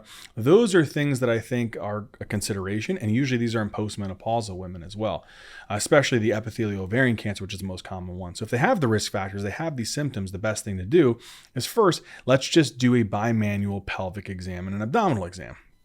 Because with the abdominal exam, you're kind of feeling around, do I feel anything abnormal of any sorts? Do they have ascites, which is pretty common, and patients who have pretty advanced stages of ovarian cancer. And the bimanual pelvic exam is going to allow for me to palpate and see, do I feel any kind of like adnexal mass that's potentially present near the fallopian tubes or near the ovaries. And again, if I palpate that adnexal mass, if I appreciate some degree of like ascites on physical exam, this may bring about a concern of ovarian cancer. One of the things I should do is, especially if I palpate an adnexal mass and they have these symptoms, they have risk factors for ovarian cancer, is to get a transvaginal ultrasound. And when you do that, you may show something like this, where you'll appreciate this kind of like weird cystic and solid, appearance of this mass here on transvaginal ultrasound. So this would definitely be concerning for an ovarian cancer. At this point, this is where you could likely say, I probably have ovarian cancer, and kind of an exploratory laparotomy staging procedure would probably be the way to go. On the exams, they may try to ask other questions that come about. I wouldn't say that these are truly diagnostic markers. They're more prognostic and indicating how well someone's responding to treatment, but sometimes we like to talk about these on the exam. So I would order serum tumor markers because it may give me a possible inclination of which tumor it could be. This doesn't guarantee it though. For example, let's say that I got the CA-125 and that was elevated, and they also had a history of them being postmenopausal. The most common ovarian tumors epithelial ovarian tumors. If I saw that the AFP was high, that suggests more likely a yolk sac tumor. If beta HCG was high, that suggests more of a choriocarcinoma. If LDH is high, that means that there's a crazy amount of cell turnover. This thing is growing, and if it grows rapidly and quickly enough, it can cause some twisting around the ligaments that are around the ovary and the uterus. And so that's when we get really concerned, because the uteroovarian ligament, the suspensory ligament, can lead to kind of twisting, and that can lead to ovarian torsion. So they would present with severe abdominal pain, maybe nausea, vomiting, and this could be something that would make me think about a dysgerminoma. The other thing is if I have increased estrogen, increase inhibin. These are less common, but you would definitely be concerned about a granulosa cell tumor that's pumping out estrogen, pumping out inhibin, and even associated with that is the thecoma. So a granulosa theca cell tumor, really think about this when they have high estrogen levels, inhibin levels, and also estrogenic symptoms. How would that present? Well, if these tumors occur in the younger individual and the younger child, they may have precocious puberty. But that's when I would think about this potential tumor. And the last one is you have that primordial kind of like sex cord tissue that can put, or I would say more of like a stromal tissue. It's kind of like a primordial tissue. This can sometimes convert into Sertoli-Leydig cell tumors. That's normally in a testicular tumor, and you shouldn't see these in females. But generally, if it does become a tumor, these can pump out testosterone, especially the Leydig cell component. And when females pump out lots of testosterone, it can lead to things like acne. It can lead to deepening of their voice, a laryngeal prominence. It can lead to hair growth, so they can have lots of hirsutism, walk around with a full beard, and they can cause clitoromegaly. They can cause increased libido. They can have acne. They can have oily skin. All of those things would be suggesting more of a masculinization effect, which could make you think about a Sertoli-Leydig cell tumor. So either way, these are things that we utilize more in the clinical vignettes as compared to in reality. If you see the ovarian mass in transvaginal ultrasound, you're probably going to go more likely to maybe get a CT, chest, abdomen, pelvis, or you may go straight to an exploratory laparotomy or some type of staging procedure. Let's say that you get the CT, chest, abdomen, and pelvis. The whole point of this is looking to see, has it spread? One of the problems with ovarian tumors, especially with these, is that if they do spread, they can spread to some nasty areas. And what I mean by that is they can cause a lot of problems within the peritoneum. But let's say that we got a CT, chest, abdomen, pelvis. Again, what that may show is it may show the ovarian mass. You can appreciate here that there's definitely a weird looking structure here in that right lower quadrant. That would be an ovarian mass. The other thing that I would say is, with these, when ovarian masses are present, they do like to seed. And when they seed, they can seed into the peritoneum and they can lead to peritoneal carcinomatosis. And one of the ways that that presents is, as you can see this here, this is also some presence of ascites. And that ascites is probably secondary to the ovarian cancer. To appreciate this more, that peritoneal involvement metastasis can be kind of further characterized. One of the things that we see with peritoneal carcinomatosis is you can appreciate the ascites, but you can appreciate this kind of like thickening of the omentum. And that's due to the peritoneal implants in the omentum. It loves the omentum. And so they can definitely get some omental caking, which is common here. And then again, you can appreciate that one of the big things here is that these patients, because of that abdominal bloating, that increased waist size, maybe they have shifting dullness, positive fluid wave test, they have ascites, and that could be present here. And one of the things with these ascites is that it can actually move through the right hemidiaphragm. There may be some small like congenital holes there. There also can be some lymphatic ducts that are a little bit more patent there. It's easier for things to move through the right hemidiaphragm into the right pleural cavity, and they can get associated pleural effusions. And so you can see that this patient has a chest tube actually going in because of that. So we can appreciate here that this patient has a significant degree of spread, and that's very, very concerning. And again, that omentum involvement, that's usually when we say that this patient is more stage 3. All right, and so that's pretty concerning. This would be something that if I was doing a cytoreductive debulking and it's greater than a centimeter, I could actually remove these tumors, especially the ovarian. I'd probably do an oophorectomy. You may even do a total abdominal hysterectomy, and you didn't have to go over here and start removing some of these areas of the omentum. Sometimes you remove the entire omentum. And so it's really, really important to have a really strong idea of this. Sometimes the CT can tell you that, but sometimes you find this out when you go to the next step. And what is that next step? It's usually an exploratory laparotomy. Now, this is usually, you probably open them up. You can do this laparoscopically as well. But again, just giving you an idea, the whole concept here is that once we do this, we're kind of helping to look and evaluate. We're looking to say, hey, what's that ovarian mass look like? Okay, there is one. Let me take and remove that. Send it off to the pathologist. Why? Because that's the definitive way of telling us if it's ovarian cancer and what type of ovarian cancer it is. Is it epithelial? Is it germ cells? Is it sex cord stromal tumor? And that's going to be the definitive way. The other benefit of doing an exploratory laparotomy is it helps us to stage. Do we see any other areas that are involved? Is it involving the peritoneum? Is it involving the omentum? Is it spread outside of that? It's really, really helpful. And then while we're there, we can also do cytoreductive debulking. We can remove a lot of the visible tumors greater than a centimeter. So there's a lot of things that we can do during this process of an XLAP and a staging procedure. All right. But either way, this is going to tell us if we have ovarian cancer. It's going to tell us how far the ovarian cancer is extended. It's going to tell us the type of ovarian cancer. So it really is the way to go here.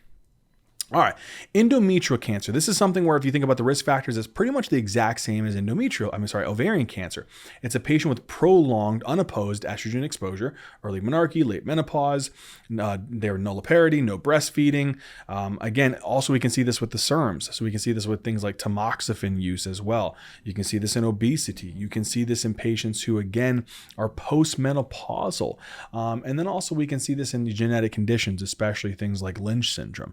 So there's a lot of things that put these patients at pretty high risk, but if they have that and they come in with abnormal uterine bleeding, and what do I mean by that? It's usually postmenopausal. That's the most common presentation. I would definitely have a degree of concern. And that's where I would, again, abnormal uterine bleeding, examine. Make sure that you do a good exam. I do a bimanual pelvic exam. I may even do like a speculum exam. I may palpate around the abdomen. And what you're trying to do is, do you feel anything abnormal? Do you see anything abnormal? I think one of the things is that on the speculum exam, you may not see anything. On the abdominal exam, it may be relatively kind of like benign. The bimanual pelvic exam, if it's a decent enough size tumor, so we're probably getting more to like the stage 2 or stage 3, you may be able to palpate an enlarged uterus. And that's something that could be palpated during your bimanual pelvic exam. If I do that, again, I think the biggest thing is when there's a postmenopausal bleeding, your first thing should be is doing a transvaginal ultrasound. And the reason why is when we do this, we get a really good look at the endometrial stripe. And what we're looking for is that stripe to be greater than or equal to 4 millimeters. If you look and appreciate this here, you can see that there's kind of a thickened stripe.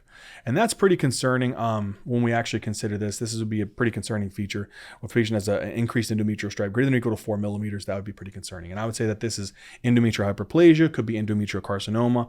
And we have to biopsy that. So we'll do a suction curette. We'll go up.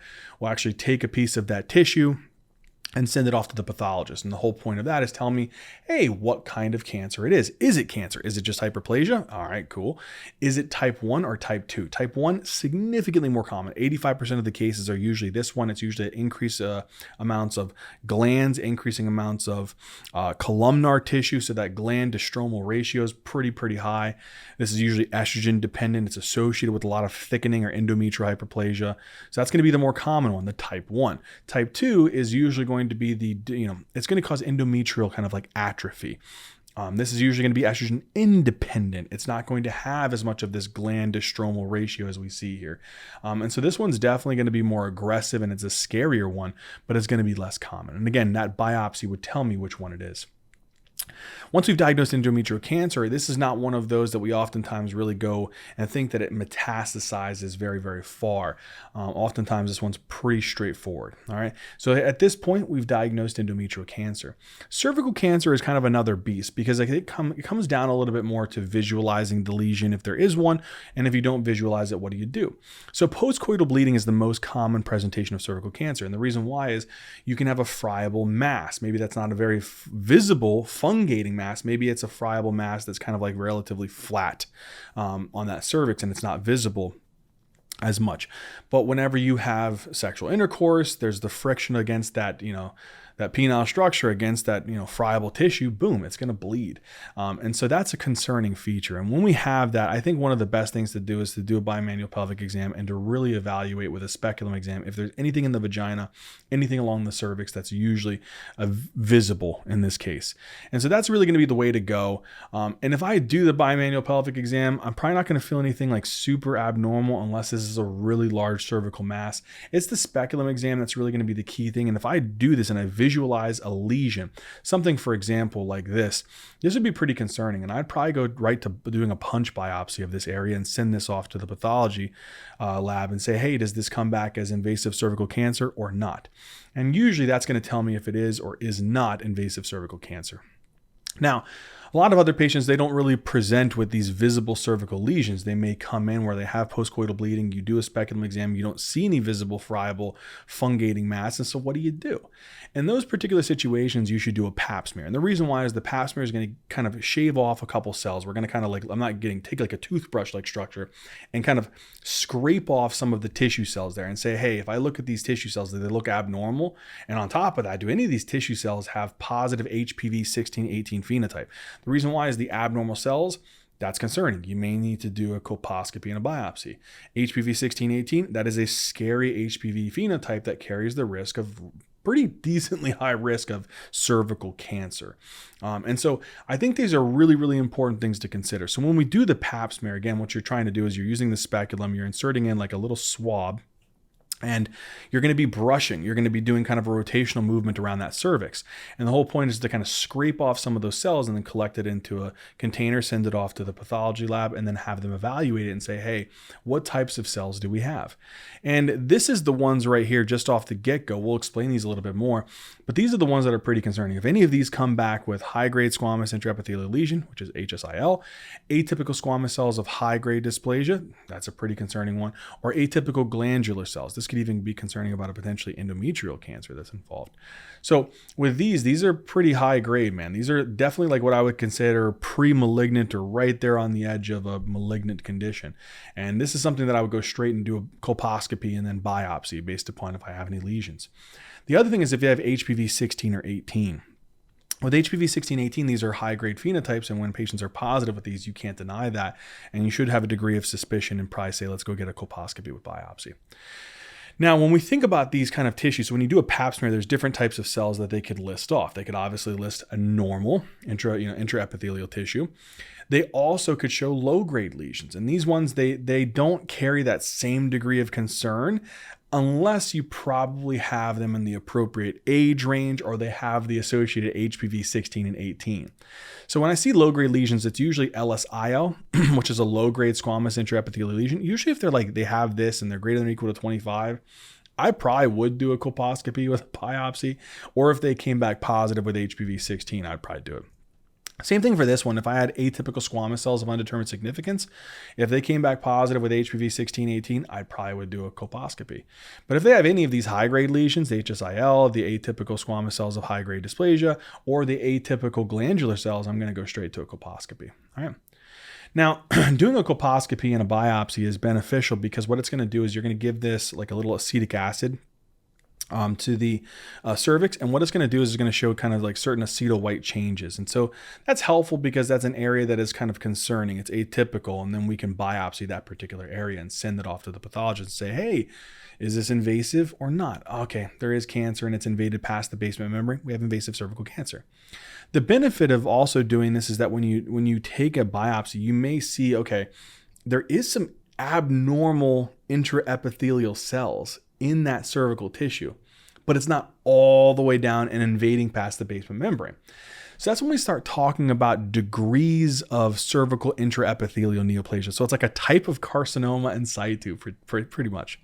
And so we talk about things like CIN1 and CIN2 and CIN3. So CIN2 or 3 is the concerning ones. These are pre-malignant conditions that I'd say like these are relatively concerning. And usually when we get these, we should be considering things like conization procedures. So we'll talk about these things like the LEAP procedure, things like the cold knife therapy, where we remove the transformation zone or that squammal columnar junction where most of these malignancies occur. So just to give you an idea of what CIN2 or 3 means, let's say that we have here that cervical sample. When you take a look at the cervical sample, this is all your stratified squamous epithelial cells, and this is kind of that basal layer, and then you'll have a basement membrane underneath this. This is normal.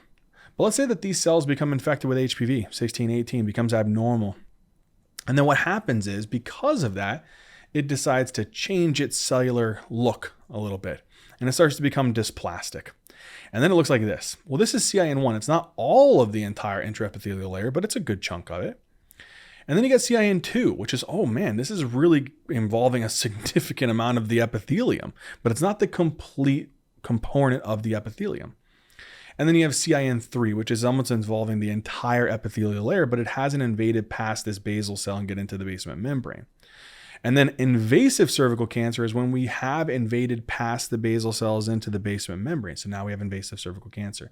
So doing the colposcopy or biopsy will show us which one of those stages do we have. And then on top of that, it really helps us with CIN2 or 3. The reason why I say that is in a patient who has these conditions, we oftentimes try to do our best to use synonymous terms. So CIN1 we can consider to be kind of a low-grade squamous intraepithelial lesion. It's kind of like if we had a pap smear and we got that cytology, could you theoretically say it could be CIN1? It could be. If you had, the pap smear and it showed HSIL, you could say, it could be CIN2-3, but the colposcopy and biopsy is the only way that you can truly determine that. Here's the thing though, when we have CIN2 or 3, you can theoretically cure this, but you could also confirm that it truly is CIN2 or 3, or if it's invasive cervical cancer. And so we'll talk about something called a LEEP. And this is kind of like it's a loop electrosurgical excision kind of procedure. And I'm not kidding, you're taking like a little wire, a LEEP wire, and you're cutting a cone out right where that transformation zone is. So if you imagine here we have the cervix, let's take a closer look at it. You're taking this wire where, let's say, all of the abnormal cells are right here. You're just cutting that out and you're removing the areas of where the malignancy is most often to occur. And so that's the benefit of this procedure.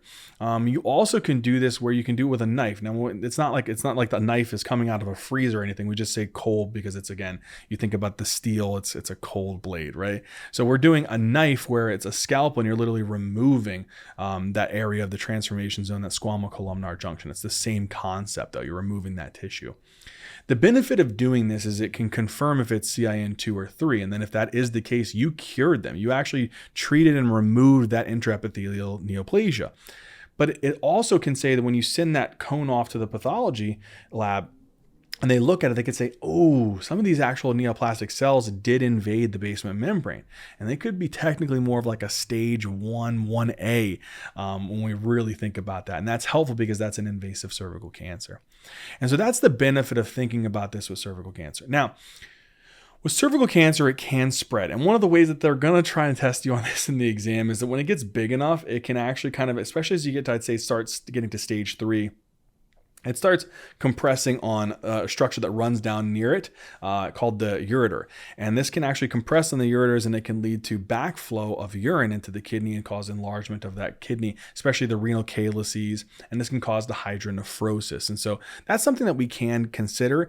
But I think a CT, chest, abdomen, pelvis will help to see if it's spread to the lungs, is it spread to the liver, is it spread to the bone, is it spread kind of outside of the cervix where it's gone into the rectum, it's gone into the colon, it's involved the pelvic wall. So it's not a bad test to do. And also evaluating during the speculum exam, do you see any lesions where it's spread to the vagina? Because sometimes it can actually spread to the upper 2/3 or the lower third of the vagina. So I think this is a benefit to kind of looking for a degree of spread.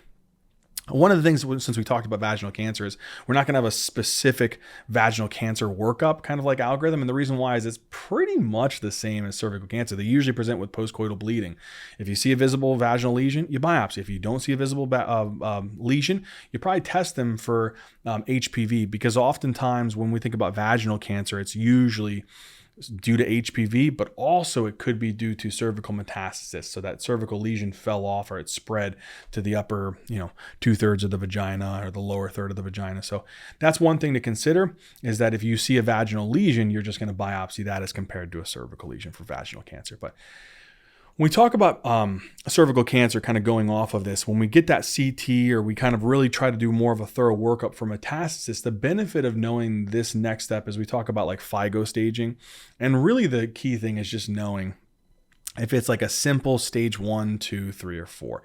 I don't want to go too crazy. There's also some other data that you guys can have here to remember, such as the 5-year survival rate, the stage of presentation. I really just want you to focus on how far has the tumor extended.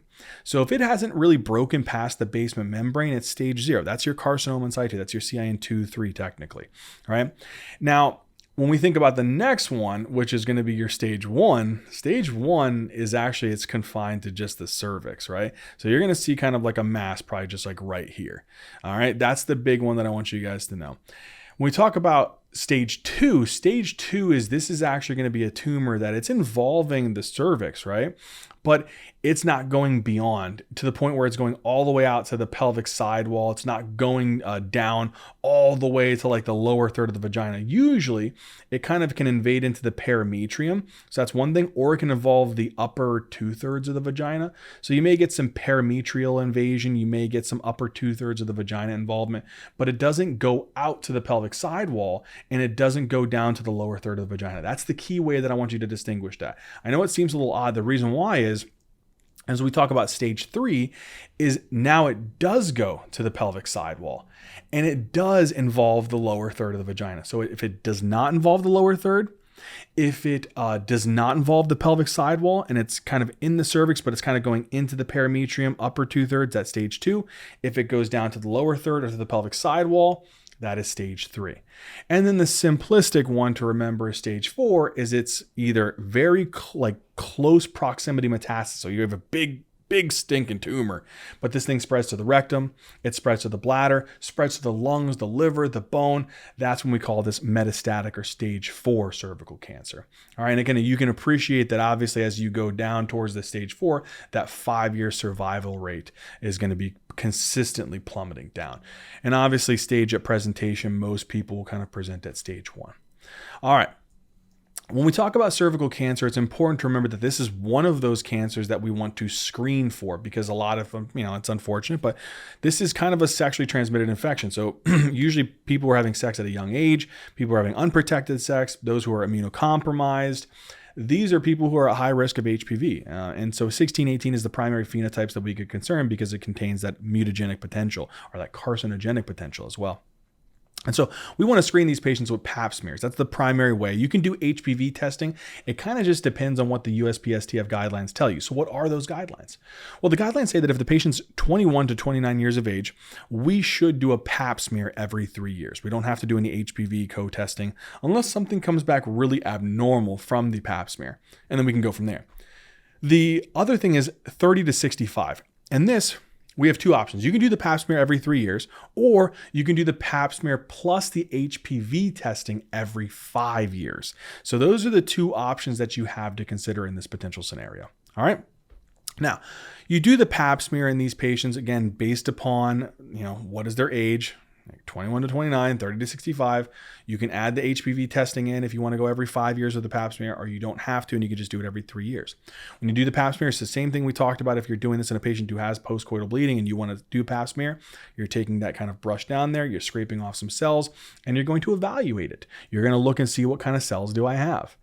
If you see that they have low-grade squamous intraepithelial lesion, that's a low-grade lesion, but they are greater than or equal to 25 years of age, they probably need to go and get a colposcopy. If they have a high-grade lesion, HSIL, ASCH, or AGC, that is concerning and they need to get a colposcopy with a biopsy. Or if they have positive HPV 16 or 18, this is a concerning phenotype. They need a colposcopy and a biopsy, right? Again, I think the importance of remembering these is that here's your normal cells. This is when you're getting into your low-grade lesions. This is the LSIL. You also have your atypical squamous cells of undetermined significance. You have your high-grade lesions like HSIL, and you have your atypical squamous cells with high-grade dysplasia. And again, you also have, as we see here, the atypical glandular cells. These, you go straight to colposcopy. These, usually with LSIL, if they're greater than 25, you get a colposcopy. This one, which we'll talk about in just a second, you're actually going to want to get a reflex HPV testing to see if this comes back positive. If you have HPV testing for 1618, you get the colp. All right. So that's the important thing to remember. Now, again, we talked about this just a second ago. This is a quick reminder. If they have atypical squamous cells of undetermined significance, you need to determine what's the significance. How do I do that? Do they have HPV 16 or 18? If you haven't done this yet, get it done. If that comes back positive, you get the colposcopy with the biopsy. All right. Now let's say that you get the colp, and this should sound really familiar. It comes back CIN2 or 3. What does that mean? Well, this is normal. Right? Then you get a lot of the neoplastic cells that are involving like a small portion of it. Then they evolve a really large portion, and then they evolve the entire intraepithelial tissue. That's going to tell you if it's CIN1, 2, or 3. If it breaks past the basement membrane, we have invasive cervical cancer. The benefit of doing this is it's going to tell you which type of these things you have. And again, you can combine and say, how do I think about CIN1? Well, that can technically be classified as a low-grade squamous intraepithelial lesion. CIN2, 3 are more of your high-grade squamous intraepithelial lesions. The point of me telling you this is that if you see CIN2 or 3, that's a high-grade lesion. You need to do a conization. There's two benefits to this. What is it? If I do the conization, which is, again, what are the two options? I can do a cold knife, or I can do a leap. Take the leap wire, burn that puppy out. So what's the point of doing all of this? The whole point of doing the conization is to say, is this CIN2 or 3? If it is, guess what? When you do the leap procedure and you confirm on that cone when you send off the pathologist that it's CIN2, 3, that's curative. You're done. But if it doesn't come back positive for CIN2-3 and maybe it shows that it invaded the basement membrane, you have an invasive cervical cancer. So that's why CIN2-3, you do the conization. If you do the culp and it shows that there's an invasive cervical lesion, all right, now I'm actually concerned. And so that could be that I have invasive cervical cancer. Again, the conization procedure, it could prove that it's CIN2-3, or it may show that you did invade a little bit of the basement membrane, and it can actually confirm that. And so these are the benefits of doing this kind of screening process. All right. Now, vulvar cancer. When we talk about vulvar cancer, this one is oftentimes most common. Again, you'll probably see this more likely postmenopausal, but it could be due to lichen sclerosis. It could be due to HPV 16, 18 as well. But these patients oftentimes most often present with a pruritic kind of vulvar lesion. That's the way that they would oftentimes present. When you do that, you carefully inspect the vulva to see if you can visibly find that lesion. And if you see that they have these kind of like widening plaques that could suggest the lichen sclerosis, and it's very, erythematous and it's itchy for the patient, that'd be pretty concerning. What should you do? I biopsy it, right? If I see something like this on this patient, I am definitely going to biopsy it. And by doing that punch biopsy, it's going to tell you, what do you have? Is this squamous cell carcinoma of the vulva? All right, gotcha. It's vulvar cancer. All right, and I think we got down the diagnostic approaches. The ones that are probably going to be the more challenging one is the ovarian cancer, the cervical cancer. I think go through these a couple different times, right? But I think the big thing here is that now that we've gone through the diagnostic approach, it's about talking about treatment. So how do I treat these patients? With ovarian cancer, it's oftentimes you have to remove the ovaries, but you also have to remove a source of estrogen production and the effect that it has on the uterus as well. And so oftentimes we'll do a total abdominal hysterectomy and a bilateral salpingo-oophorectomy. And this could be done for any stage of ovarian cancer. It doesn't matter, stage 1 all the way to stage 4.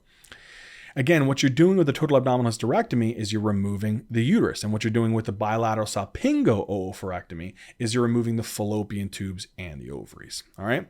Obviously, doing this, the patient would no longer be able to have, childbirthing capabilities. And so that's obviously a discussion that you'd have to have with them. Another thing is that we talk about with this is that these patients, again, I told you, it loves to go to the peritoneum. And one area that it likes to go to is the omentum. And oftentimes when we're doing that exploratory laparotomy, we're doing the staging procedure, we may remove the omentum. So there could be an omentectomy that's also considered in stage 1 to stage 4 ovarian cancer. Especially if you get into the later stages, stage 3, stage 4, it's probably already there in the omentum, so you're removing it anyway. But stage 1, stage 2, you're probably just removing it before it even gets to that area. All right. And again, with omentectomy, all you're doing is, let's say that you have a tumor here. Let's say that you have an ovarian cancer in one of these areas and you have a tumor here in the omentum. All that you're going to be doing is cutting that omentum out. All right.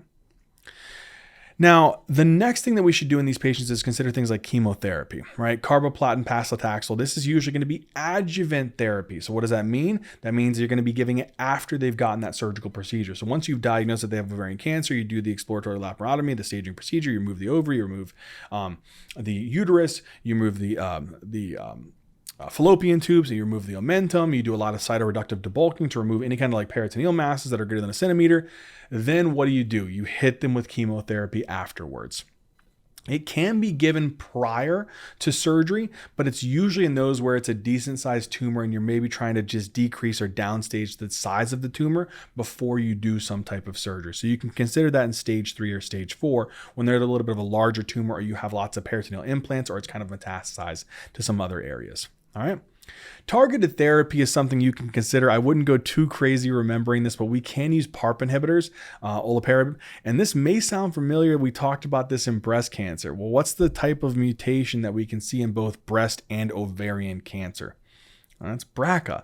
And so patients who are getting, chemotherapy, especially for ovarian cancer, we may keep them on maintenance therapy with an olaparib for their BRCA mutation. All right, because again, BRCA mutations increase the risk of both breast and ovarian cancer, and so that's considerable to think about. A lot of the times, when patients have these BRCA mutations, they can consider things like not just a total abdominal hysterectomy and a bilateral salpingo-oophorectomy, but they can also consider a bilateral prophylactic mastectomy as well. So that's a consideration as well. Now, again, what do PARP inhibitors really do? Well, think about it. Whenever you have BRCA mutations, you lose, your ability to allow for fixes in DNA damage. So the DNA repair genes become altered. So let's say you have a break in your DNA. Normally what happens is the PARP enzyme is going to come in there and it's going to help with the repair process, and that cell should survive. If you give something like a PARP inhibitor, let's say that you have a single strand DNA break. What happens is you give a PARP inhibitor that binds on with that PARP enzyme. Now it's going to lose that ability to allow for fixing of that break. And so what happens is you may get a double-stranded DNA break. Now, in a normal cell who has normal, repair genes, what would happen? Well, they'd probably be able to fix this somehow. But in patients who have BRCA mutations, they don't allow for that. They lose that ability to fix that double-stranded DNA break, and then the cells oftentimes die. And so this is where this drug can really help us to kill some of these cells that are actually going to be having these double-stranded DNA breaks. So that's the whole point of giving this medication. All right, endometrial cancer, my friends. So in this one, what we're doing is, again, we're treating it the same way. In patients who have endometrial cancer, a total abdominal hysterectomy and a bilateral sublingual oophorectomy is the way to go. In advanced stage of endometrial cancer, we'll oftentimes do this in combination with radiation therapy. So again, with total abdominal hysterectomy and bilateral sublingual oophorectomy, that you're removing the uterus and you're also removing the fallopian tubes and the ovaries. Chemotherapy, again, is the same concept. It's likely going to be given in those patients who have metastatic endometrial cancer, and you're trying to kill as many and at least reduce the progression of that disease. High-dose progestin therapy is something that you can offer to these patients. And again, this is usually if you have a person who has the desire to bear a child, maybe they're pregnant and they don't want to get a total abdominal hysterectomy or a bilateral sublingual oophorectomy, or they want to have a child first.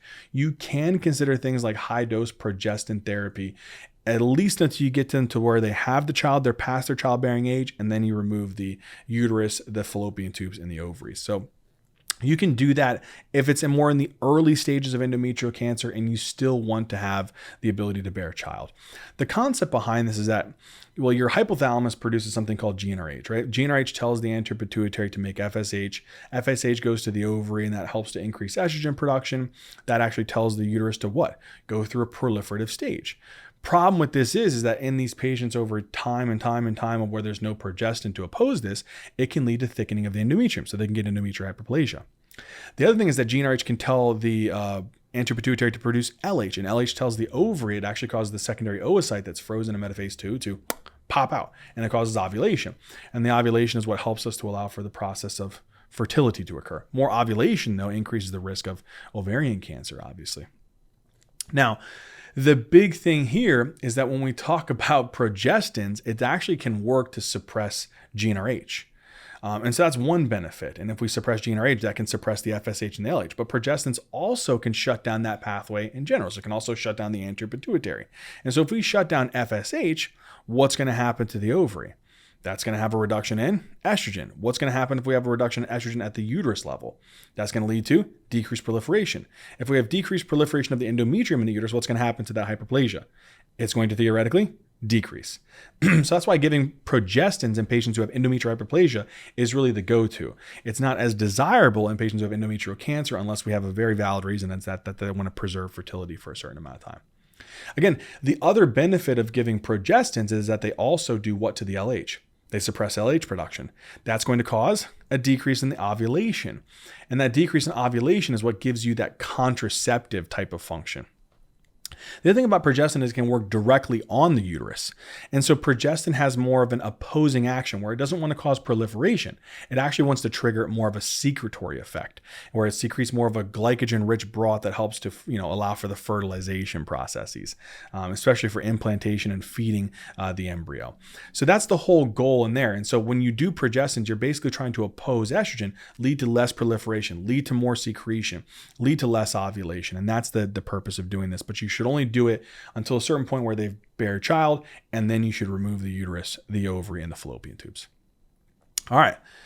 Again, that is really the biggest thing is that, again, we're saying here is an important note is that once childbearing is complete, you have to discontinue the progestin therapy and urge the patient to get a total abdominal hysterectomy and a bilateral sublingual oophorectomy. All right. All right, the next one is going to be cervical cancer. We actually talked a little bit about some of these, but the LEAP or the cold knife conization, what is that going to be truly given for? We do that in the diagnostic approach because if we see that a patient has CIN2-3, we should do the LEAP procedure. The whole goal of that is you can remove that cone and remove that transformations and where most of that neoplasia can actually occur. So it's really going to be the gold standard for your CIN2, your CIN3.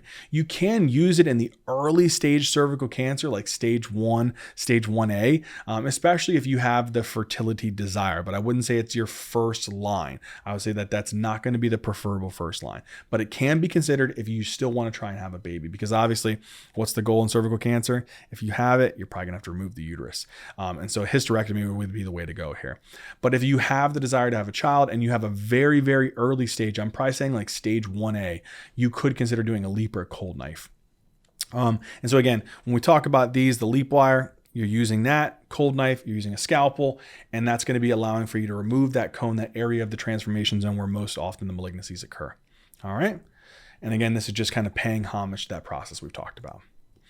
Now, hysterectomy is really going to be the first line. You should really utilize this in early stage cervical cancer, especially if the fertility is not desired or it's really, really invasive. So I'd say anything when we talk about like stage 1, I'm talking about stage 1 all the way, you should consider a hysterectomy. All right, that's going to be the removal of the uterus. That would be the primary way that I would treat these patients. Chemoradiation therapy is going to be a consideration. The chemo agent would be cisplatin, but that can really be given in the more advanced stages of cervical cancer, so you can definitely consider that one as well. Now, vaginal cancer, I would say that this one, again, when we talk about this one, we would think, oh, it would be like you're going to be doing a surgical excision, right? No, it's actually quite interesting. These patients are going to respond better to chemoradiation. And so that's the first line therapy. When you talk about vulvar cancer, though, on the other hand, it's the exact opposite. So vulvar cancer responds better to surgery. Vaginal cancer responds better to chemoradiation therapy. So with vulvar cancer, a vulvectomy would be the primary way of which you would be removing parts of the vulva where that actual cancerous mass is. And this could be partial or it could be a radical vulvectomy. Now, one last thing that I want to take some time to talk about, because obviously prevention is key in a lot of these gynecological cancers, because vaginal cancer, vulvar cancer, and cervical cancer all carry that risk of if you have HPV, right?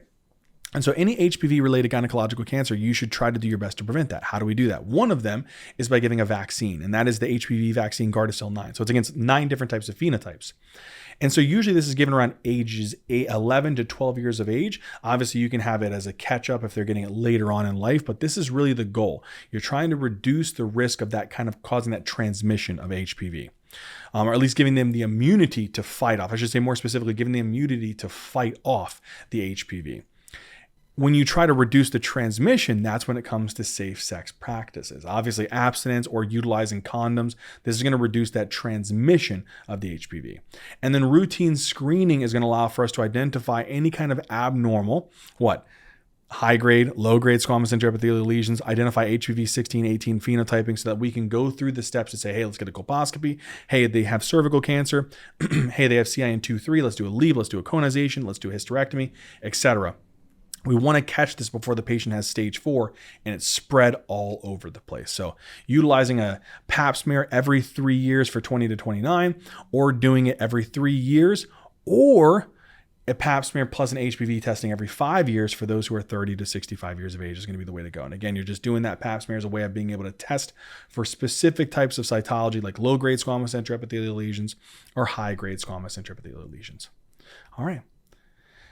My friends, this was a monster lecture. I know it was a lot. I know it can be challenging. Again, I hope that it really made sense. If you guys want, I think one of the ways that will help you to really solidify your understanding is go to our website. On our website, we have a lot of things like notes, or you can follow along with me, illustrations, draw these things as we go through it together, and then quiz questions. I think that's one of the best ways to truly test your knowledge, a lot of spaced repetition, and see if you understand that concept. So go to the website, check those out, become a member, and I really think that'll benefit you. But man, I really thank you guys so much for hanging in there, watching this and learning with me, and I hope that you feel more comfortable, and I feel like you are going to be able to crush any exam on gynecological cancers that come your way. But I love you guys, thank you guys, and as always, until next time.